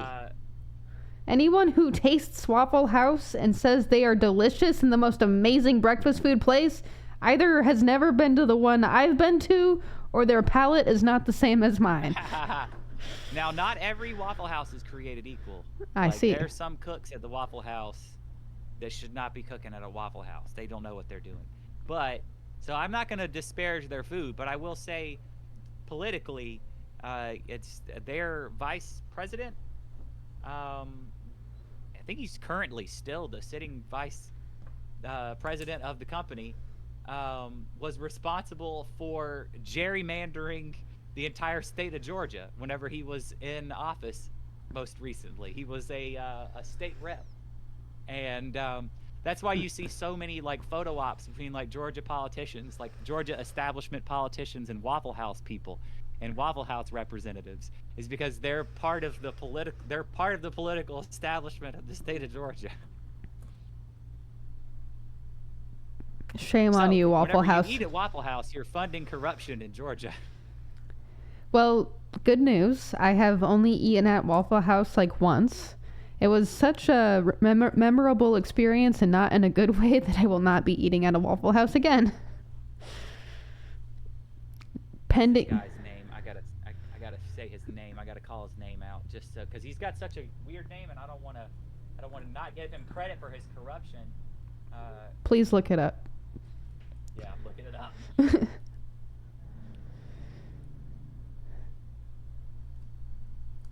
Do you have a Cold Stone Creamery in your town, in your state? Is it? I do not. I wonder if Cold Stone is like more local. Not in me. Let's see. I do have Cold Stones around. Now I'm gonna find that. Not Stone Cold. Cold Stone Creamery. Not Stone Cold Steve Austin. I understand, I like restaurant internet, but not restaurant, wrestling.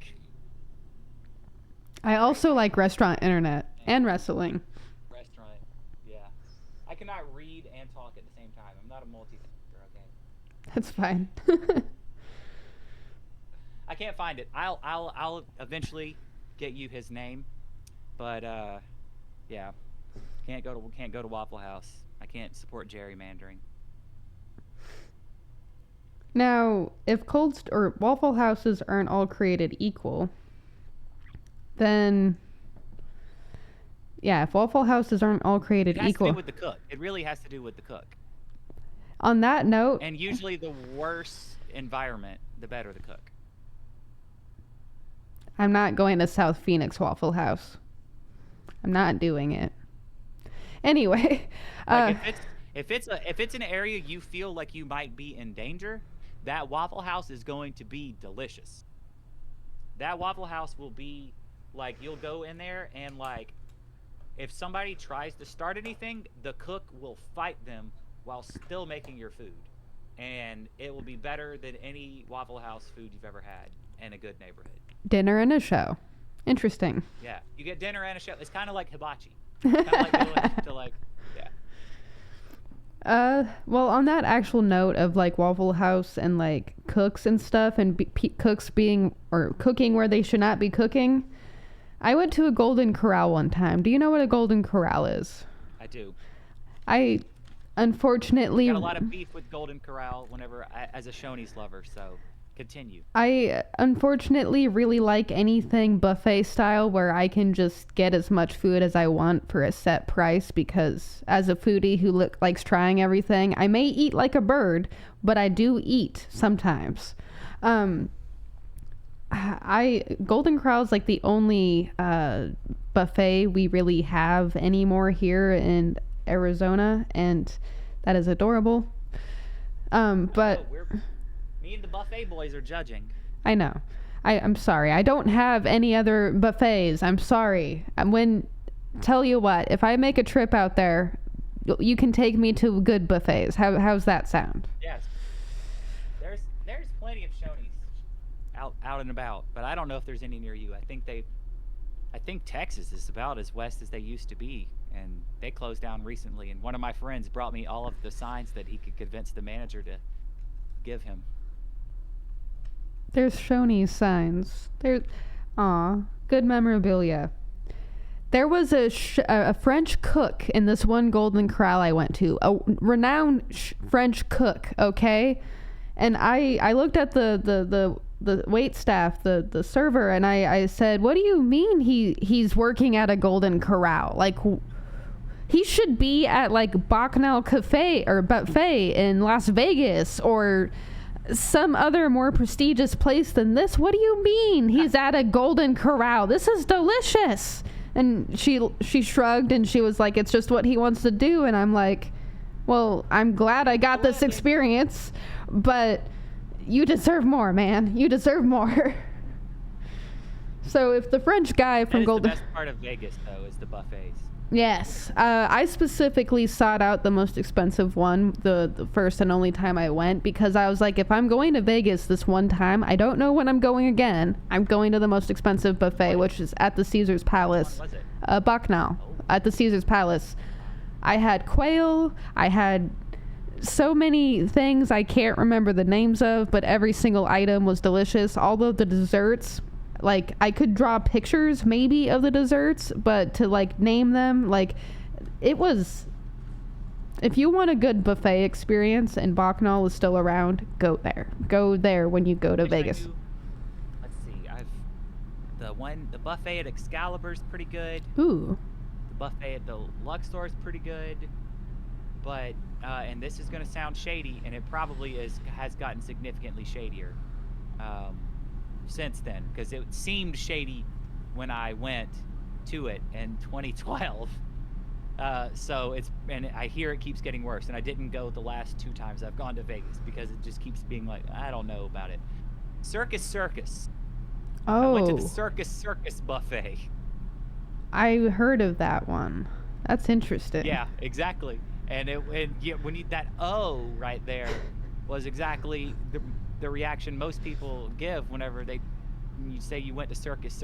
It's like, you went there and you came back alive. They still let people go there. Like, that's it was from whenever I was there in 2012, someone, and they were right, the food was great. They swore that the best breakfast buffet in town was at the Circus, and that I should make a special trip just to go eat breakfast at Circus. And it was a great breakfast bar, I'm not gonna lie. It was a great breakfast bar. Did they have all you can eat bacon and ham? Yeah. Oh no. So much bacon. Oh no. In every direction. When can I afford another trip to Vegas? Oh, and boy, is Circus cheap, because no one goes there. No one wants to be there. Wait, it's cheap, you say? Yeah, oh boy. I spent like $200 at Bacchanal Cafe like or buffet. Trap. It feels like a trap. Circus feels like they're trying to lure you there. That's. Now, do they have it circus be. peanuts? Oh, I did not see any circus peanuts, but I bet they're around there somewhere. I recently. And if you don't like clowns, it's a nightmare in that place. Now, I wouldn't say I dislike clowns, but after watching it, and then that clown fiasco problem happening a few years back, I don't know if you remember that one where there were just clowns. Okay. I'm sure all of us on the internet remember that one. I hope anyway. Let's never forget the clown fiasco. I heard this theory recently, and I kind of subscribe to it. That there were no clowns. Excuse me? That it was that what happened was it was fake news, and it was an experiment to see how quickly they could have everyone regurgitate the same story. Oh, a game of telephone. Because how quickly it turned on and turned off. And I've recently kind of started subscribing to this theory. It seems kind of logical. There's people have presented a lot of evidence to contradict the narrative that there were clowns. I don't know if there were clowns. I'm really glad that you were that you went the direction of possible propaganda, because my mind immediately went to like demonic demon things just appearing out of nowhere from the ether. I like propaganda more than demonic demon things. Yeah, definitely way better. Definitely way better. Yeah. I think I'd still prefer the idea of it being people who could be arrested, maybe, But at the same time, like, I don't know. As long as it's not demons, I think we're good. I don't need to call Sam and Dean. I mean, think about 2016. Okay, that's about the last time. Like, do you subscribe to the dead internet theory? Remind me what that is. The dead internet theory, in a nutshell, is that sometime around 2016, that was when you started to see more bots and comments on different social media platforms and around the internet. And over the years between 2016 and 2020, the bots increased at a rapid exponential rate. And sometime between 2020 and now, the bots have become more than the humans on the internet by a very large number. And that when you are on the internet, most of the time, when you are interacting with a stranger, you are interacting with a bot. So, an interesting thing I want to add to that is wow, and that actually kind of confirms some things that I'm about to say. Great. I almost wish you didn't black pill me on that right now. Oh. So a theory I've had is, I think I've heard of the dead internet theory, and I definitely subscribe to that. One of the other 700 reasons I started this podcast is I prefer dealing with real life human beings. Like, I think last episode we were talking about energy and how you can kind of feel that a little bit. Well, I can kind of get a sense if someone is more human than bot in a way online, like just in the way that they communicate or they present content or stuff like that. I like having episodes with people where I can tell that they're a people and not a bot, because I have this weird theory. So, reeling this back a little bit further, because it helps. In 2018, 2019, I was super like active on TikTok. I was making videos, like 5 to 10 to 15 videos a day and posting them. And one of my videos ended up getting like pushed like aggressively by the algorithm, to the point where my like couple thousand views ended up being like 1.7k views or something like that. Like, it was a large number, like 100 or something. Like, it was a significant increase from my views, and it scared the ever-living bejesus out of me. I started getting followers after followers. Like, at one point, I ended up with 11,000 followers, and then it went down to 10,000. Like, and I had this theory that there is not a single real person that follows me on TikTok. There's probably like 5 or 10 that are real. Like, I have, like, there are real. They interact with me in the comments, and they are real people. But like, all of those like 11,000, 10,000 followers, like, I might have 100 real people as followers. I don't think any of those followers are real. And that's like so disconcerting to me, because it's like so weird. Like, what do you mean? That the platform presumably botted you to give you a dopamine rush to keep you on the platform and creating content so they can advertise you more? But here's the funny part. When that happened, I pretty much stopped making videos. Like, it was a slow burn, but at one point, there's a gap in my videos where I had short hair to long hair. There's a gap in my video, like content. Like, if you scroll down the thousands of videos I have, like, you will see that I took like a 2 or 3 year break. Like, last year was the year I started getting like back into it, like 23, 24. From like 2020 to 22, very, very inactive. It did the opposite effect. They did not give me the dopamine rush. As a matter of fact, what they did is they taught me that the internet is a scarier place than any of us care to admit. It is a terrifying place, and we need to make it less scary. Bring back the people. Kill the bots. Kill the bots. Oh, man. I'm trying to determine how scary I want this conversation to go.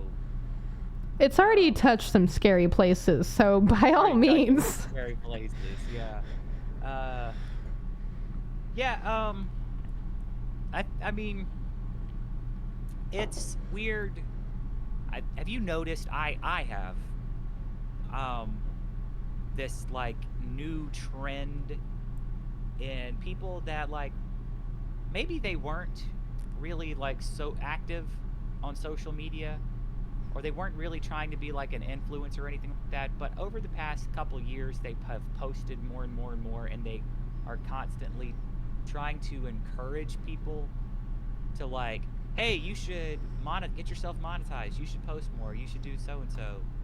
Do you have any friends that do that kind of stuff, to Kind of, try and like sort of. actively convince you to be on the platform more? Not like personal, like I see them often, friends, but I do know of people who are kind of doing stuff like that, and it's kind of why I have it in my head that on some level, like, I need to monetize all of my social medias and do all of this and follow X, Y, and Z. Like, when in reality, I don't really want to be doing that stuff. It's just what I've been told over and over again is the thing, you know, the thing everybody's doing, the thing that you used for a better life. Like, Yeah. yeah, But I know you've what you're got talking this about. push, you've got that push, and you hear it from people, but you used to hear it initially, like especially when the features rolled out. You know, you'd have Meta being like, switch your Facebook profile to a professional mode, switch your Instagram, blah blah blah. We're paying out, play it.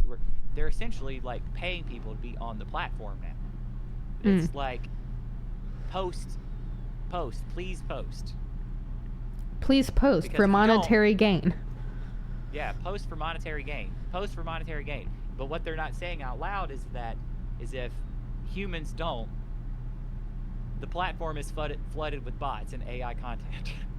So they're basically like trying to pay you scraps to be on the platform, to try and make the platform not so crappy, so that way other people will be on the platform too. So they're kind of like giving you a little bit of ad revenue, be on the platform, and they're giving them a little bit of ad revenue, be on the platform. Are we the So new both of you shareholders? Are kind of, not even shareholders. You are, in the I don't realm even know of what you are. a propagandized shareholder? I don't know. It's almost like a universal basic income Almost. situation. Which is, I have a Almost. question. Why don't we have that yet? Like, we have all these resources and all this waste. Why don't we Yeah, have it's like a definitely basic better line? system. So I don't know why it's controversial in some circles. Like even in limited government circles, it should be very, very popular, because the universal basic income was born out of the idea, the negative income tax, and that idea simply being that the act of providing all of the services, like having to provide Social Security, Medicare, Medicaid, providing all of these various services, the act of hiring someone to write the check is more expensive than just writing the check. So, if you just write a check to everyone, it's actually cheaper than having someone determine who to write a check to. So, the idea is that we're taking in the income tax to provide these services for people. If we just wrote everybody the check instead of providing the services and let them shop for the services, it would be cheaper. Yep. And Yep. that was the essential idea behind the universal basic income. And then it has kind of evolved. There's some people that have like pushed for like a how do I put it? Not necessarily a tax, but like tech companies are harvesting your data, and that you should be in ownership of your data, and that if anybody uses or collects anybody's data, that they would have to pay into some sort of fund that would be dispersed to everybody constantly, and which seems very convoluted. Like, yeah, seems like tech bros trying too hard. Yeah. Yeah. There But is. yeah, I don't know why we haven't just moved to that system. I mean, like at this point, like we see how badly the government functions, no matter who's in charge. I mean, like, look at the big beautiful bill. Like, Uh, even nobody's happy about it. like a 700 Literally, page bill for what? And there were politicians going back on it being like, oh wait, I didn't know what was in it, they changed it last minute. There's a lot of stuff with that. yeah. But it's filled with so many programs and so many different things and so much waste and so much stuff, and no one knows what's in it. And it is cheaper to just say, we're turning all that off, and we're just gonna write you a check. It is cheaper to just write everybody a check. And everybody who's like, well, we need to cut waste, like, it's cheaper by, like, not just like a little bit. It's cheaper by like 50+%. Like it's like, well, I don't know why we're not just doing it at this point. It's cheaper. Just write the damn check. It's not like you need to Plus- give. It's not like you need to Plus give. all the waste Go ahead. that we're. Oh, I was just gonna say, all the waste that we have, like, the amount of federal land that we literally don't utilize, and we literally just own. It's just like unused federal land. Like, we own so much federal land that we have to deal with and upkeep on a yearly and daily basis. That, like, if we just instituted like a land lottery like we used to have in like the 1800s, except back then we were doing it all racist and sexist. If we just did it like again without the racism and sexism, like, everybody in this country could have over an acre of land, and we'd still have more land. Like, all of the citizens could be given like a place to live, and we would still have more. That's how much federal land we have. Like, and all of that has to be paid. Like, people have to upkeep all of that every year. We don't know how much kudzu ate. We don't know that. We stopped counting. But we've got all of that. We've got like so much government waste that we could literally just be writing checks and still be in, like, we could still be at a balanced budget and writing checks to people. I used to be of the. That's how poorly things are run. Yes. We could talk about the poorly run government a lot. I mean, maybe not a lot. There are some pitfalls I'll have because I'm not as articulated as I could be. But I used to be of the belief that we had too many people. I've done some. I've done some traveling, like just literally going up north and in the woods, and I did the gondola thing in Snowbowl, Arizona. There's this like lift that you can take, and I finally got to take a gondola thing. And at the very top, I looked out at like the tops of trees for miles upon miles, and that's one of the things that made it click in my mind. I'm like, wait a minute. We have so much land that isn't being touched or used. Like, we don't have too many people unless you, like... So, here's the thing. Put them all in one place? Yes. We have too many people in one place. That's the problem. It's not that we have too many people. It's that we have too many people in one place. We need to be spread out more. We need to be utilizing the resources we actually have. Then we can't control them. It becomes hard to advertise to them, and it becomes very difficult to sell stuff to them. Can't you just think of the corporations for a second? Well, they're struggling. The corporations, I know they think of me so much that they don't want me to move out to the rural middle of nowhere and collect rainwater and create writing and photography just for fun, just because I want to. Like, I know they think of me so much of that. They want my safety, but I don't want to be safe, corporations. I want to be free. That's what I want. Yeah, I mean, I've been told multiple times, because I've advocated for, like, I truly believe that we should reinstitute the land lottery, and that, like, we have enough federal land to give everybody land. We should. Like, we're not using it, and the federal government doesn't need it. Like, especially conservatives. They tell me, they'll be like, oh, you're like, that's socialism whenever you want to give stuff away. It's like, well, you don't want the federal government to have it. and you Nope. don't want the federal government to have money, you don't. So why would we sell it? Because that just gives them money. So how about we just give it away to the citizens who paid for it to begin with? Um, And who and live but here, then who use the land. but then I get hit once I get done dealing with like talking to a conservative person. I get like a liberal or progressive or whatever you want to call them that will say the opposite and go, well, don't you care about the environment? We need people in cities because if we move them to the country, that ruins the environment. So we need them in cities. And that's where it's like, okay, I don't think, all right, we're done here. I'm gonna leave. I'll see myself out. Let's consider this. Let's consider this idea just for a minute.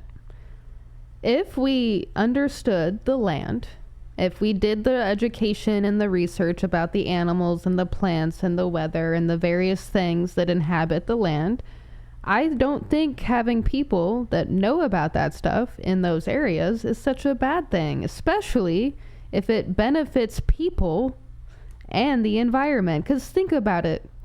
People in cities, there are studies done. The more dense the population is, the more people around you, the worse your depression or your other mental health symptoms are.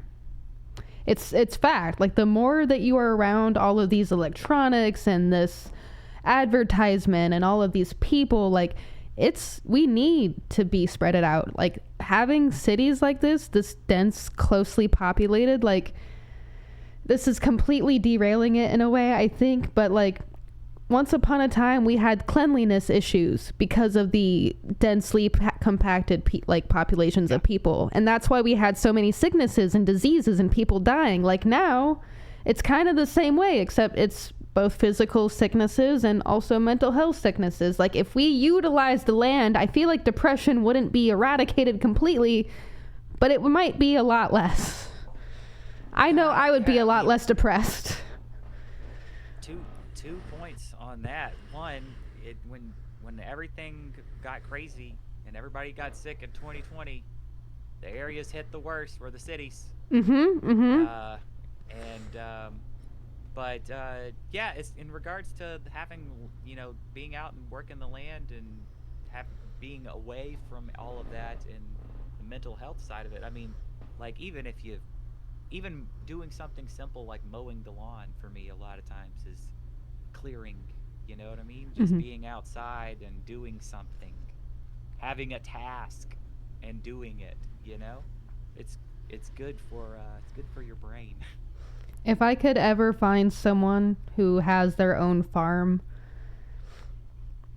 or just anything, like, if I could find someone who has their own, like, self-sustaining farmland or ranch land and be like, hey, for a summer, can I go live above your barn and then bale hay and move crops and manure stuff? And like, if I choose to live here, would you teach me how to work with the land? Because in my mind, I envision this a lot, like, as something I just want to do for a little bit for some work. Like, the satisfaction of working with the land, or like something physical, and then like it having productive results, like, there's something to that. There's something so awesome about that. I don't know how to emulate that just through words alone. I almost want to be like, hey, everybody, come on, let's go to a farm for a summer.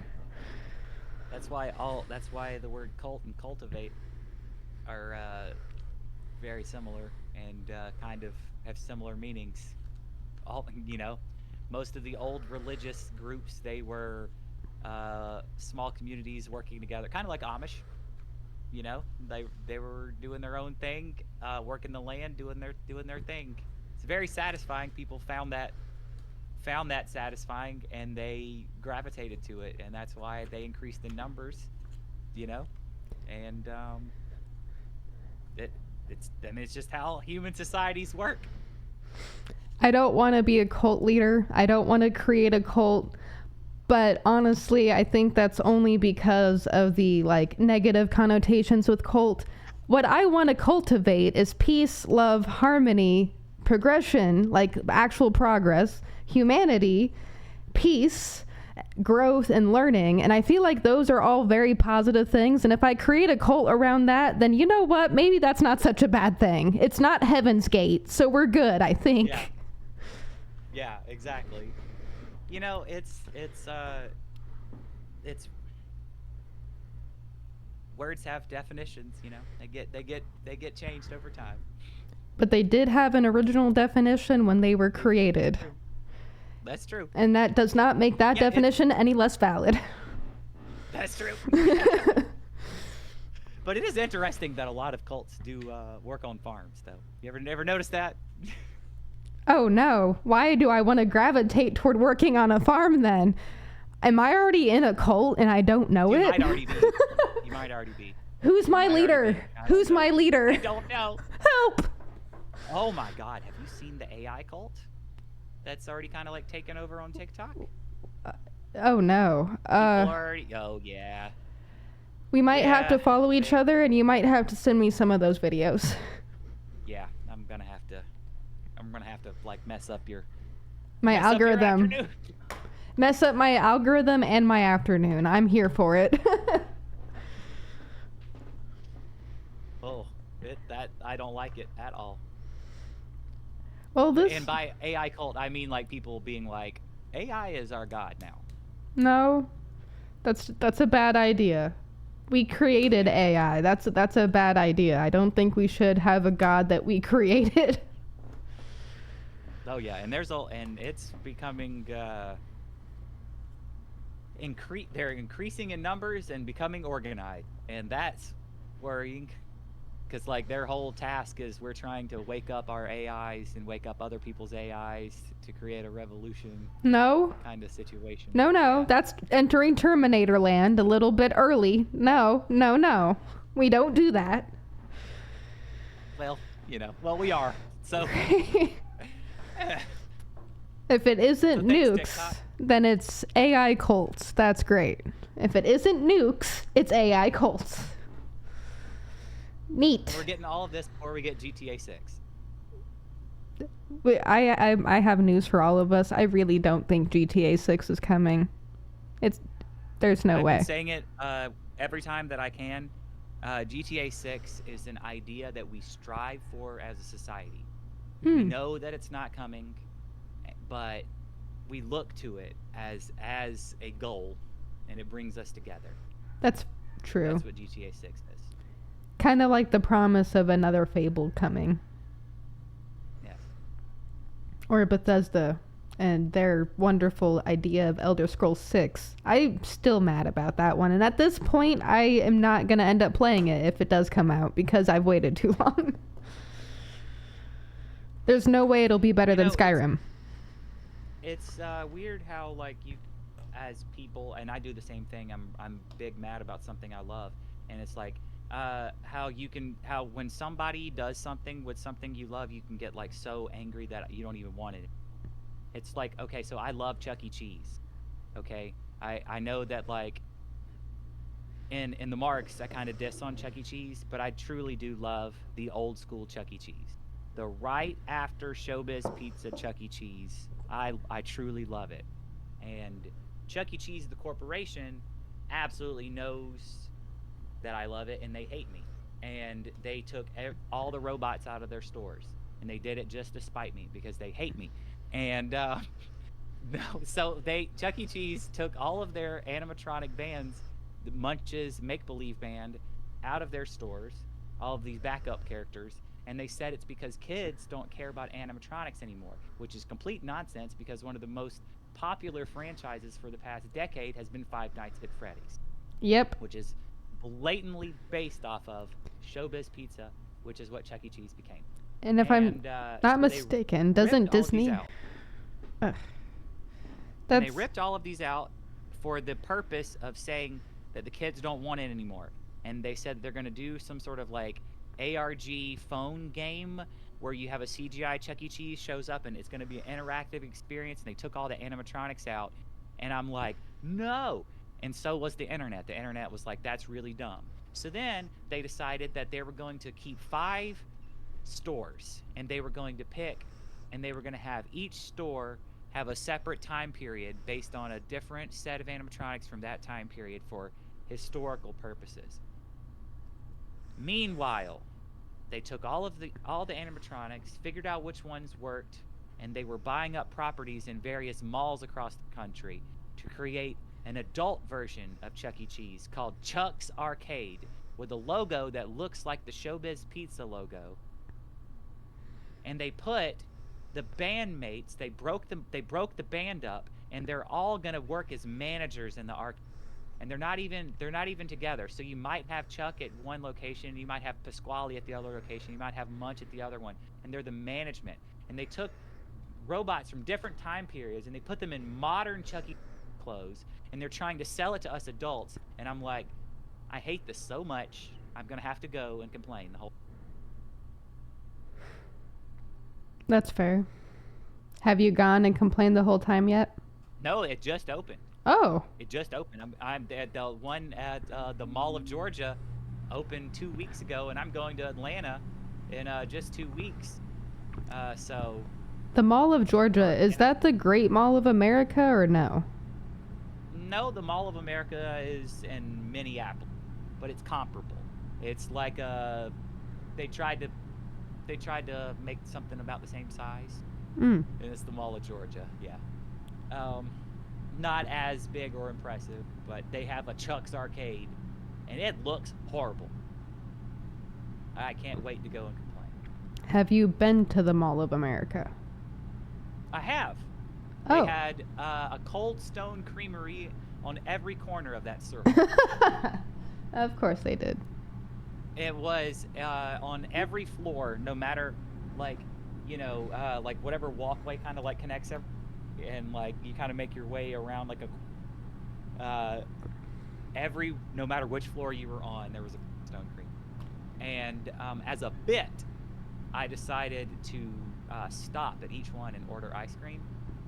And after ordering ice, without saying anything to my friends, I just kept like stopping and go, excuse me for a second, and just order ice cream. And after eating 3 or 4 large cups of ice cream, I felt like I was going to die, and my friends were very concerned about my health. So, but it was delicious. Cold Stone Creamery was delicious. I detest that they exist, but they are delicious. So, as I even detest that Chick-fil-A exists, but you can't really get that Polynesian sauce anywhere else. So. Yeah. No. Yeah. You could. I'm mad that they exist, but I can tell you this: it's the quality. It's the quality. If any of these other heathen restaurants would step up their quality, then I wouldn't have to go over. I wouldn't have to go to the enemy. Yeah. The consumerism enemy. No. That exactly, but they won't listen. These heathens are so concerned about there's Zaxby's chicken strip sex parties to even be concerned about the quality at Chick-fil-A. Is Zaxby's any good? Have you had Raising Cane's? Yes. It's the same. It's the same. Okay. So, yes, depending on the day. Yes, depending on the day. Just like a Waffle House. Still not going to go to a Waffle House. I'm one and done with that one. You can't convince me. I will say, if you ever are in Atlanta, you should go for the experience. You should go to the flagship Waffle House, the one that they've made real fancy, and it's like a nice little sit-down restaurant, and not a diner, nice little tabled, fancy, trying to not be a Waffle House. A Waffle House trying not to be a flagship. Waffle House. The flagship Waffle House is them trying to not be a Waffle.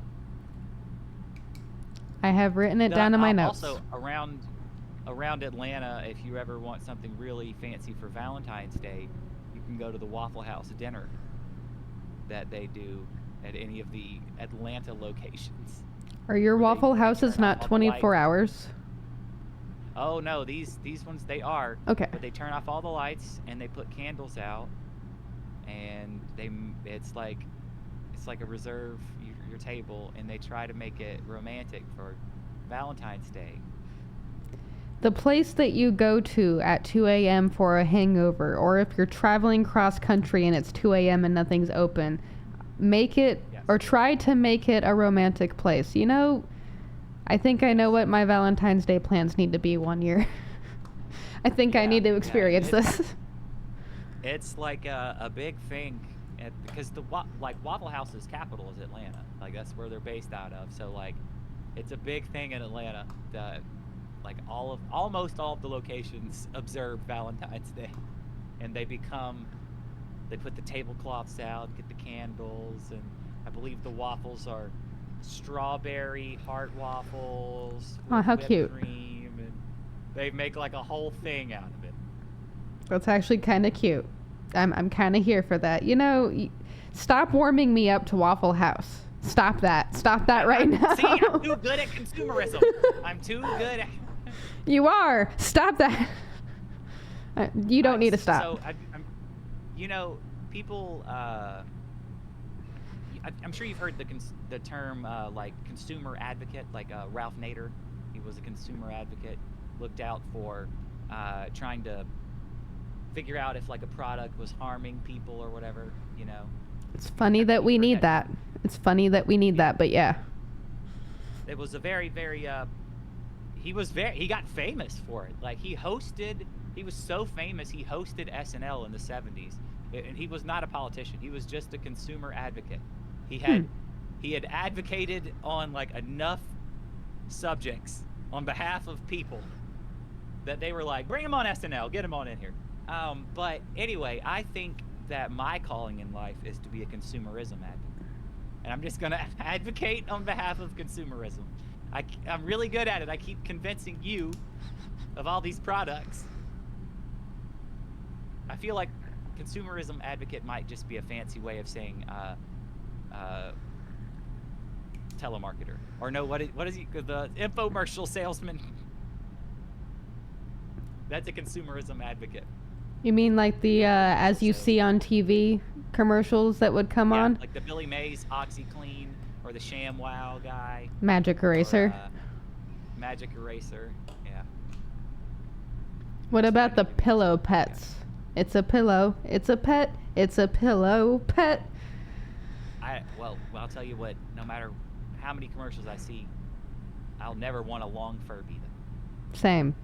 That's just the thing of nightmares, especially whatever monstrosity I just showed us like an hour ago. I'm gonna forward you one of these ads. Next time I see one of the ads for the long Furby that's showing up in your feed. So guess what? If my algorithms change at all in the next like 2 to 3 weeks, you're gonna get a suspicious envelope in the mail, and it's gonna say, "Please stop," and that's all it's gonna say. Well, Mars, I hate to cut this short, but I definitely am hearing nature call from outside the door. Okay. Even louder. It is knocking and knocking and knocking. Well, that is perfectly fine. We did record 4 hours. Bigfoot, I'm not sure. Oh, interesting. Well, have him give me a t-shirt or something. We did record 4 hours of this, so what we're gonna do is go ahead and just end this today. Thank you, Jonathan, for appearing on this show once again. It was a pleasure, and if you have any final points, now is the time to make them. Otherwise, episode 36, this was a co-hosted episode with Jonathan for Realz, this was a fun episode. Thank you. I'm terrible at editing things, so all you now. It was a whole lot of fun. If you haven't watched my movie, The Marks, please hop on to Tubi and watch it. And if you have watched it, please show up to one of the events that I am at and dress like one of my friends, and I will laugh and post pictures about it. And if you enjoyed the episode, thanks for listening. And if you didn't, I apologize for it being 4 hours long. Same here. I'm impressed that you stayed this whole time. You're just like me going to the adult Chuck E. Cheese, Well, staying for the rage. definitely don't forget to check out Jonathan at the Atlanta Con coming up on the 17th, 18th, 19th, and 20th or something like that. 18th, 19th, 20th. That one. All right. And definitely check out The Marks because that's a great movie. I will include a lot of links for Jonathan for Reels in the bottom, especially the movie and where you can buy the DVD. So, yes, you will definitely be seeing more for sure. Thank you, everyone, for watching. I hope you have a great day. Bye for now. Goodbye.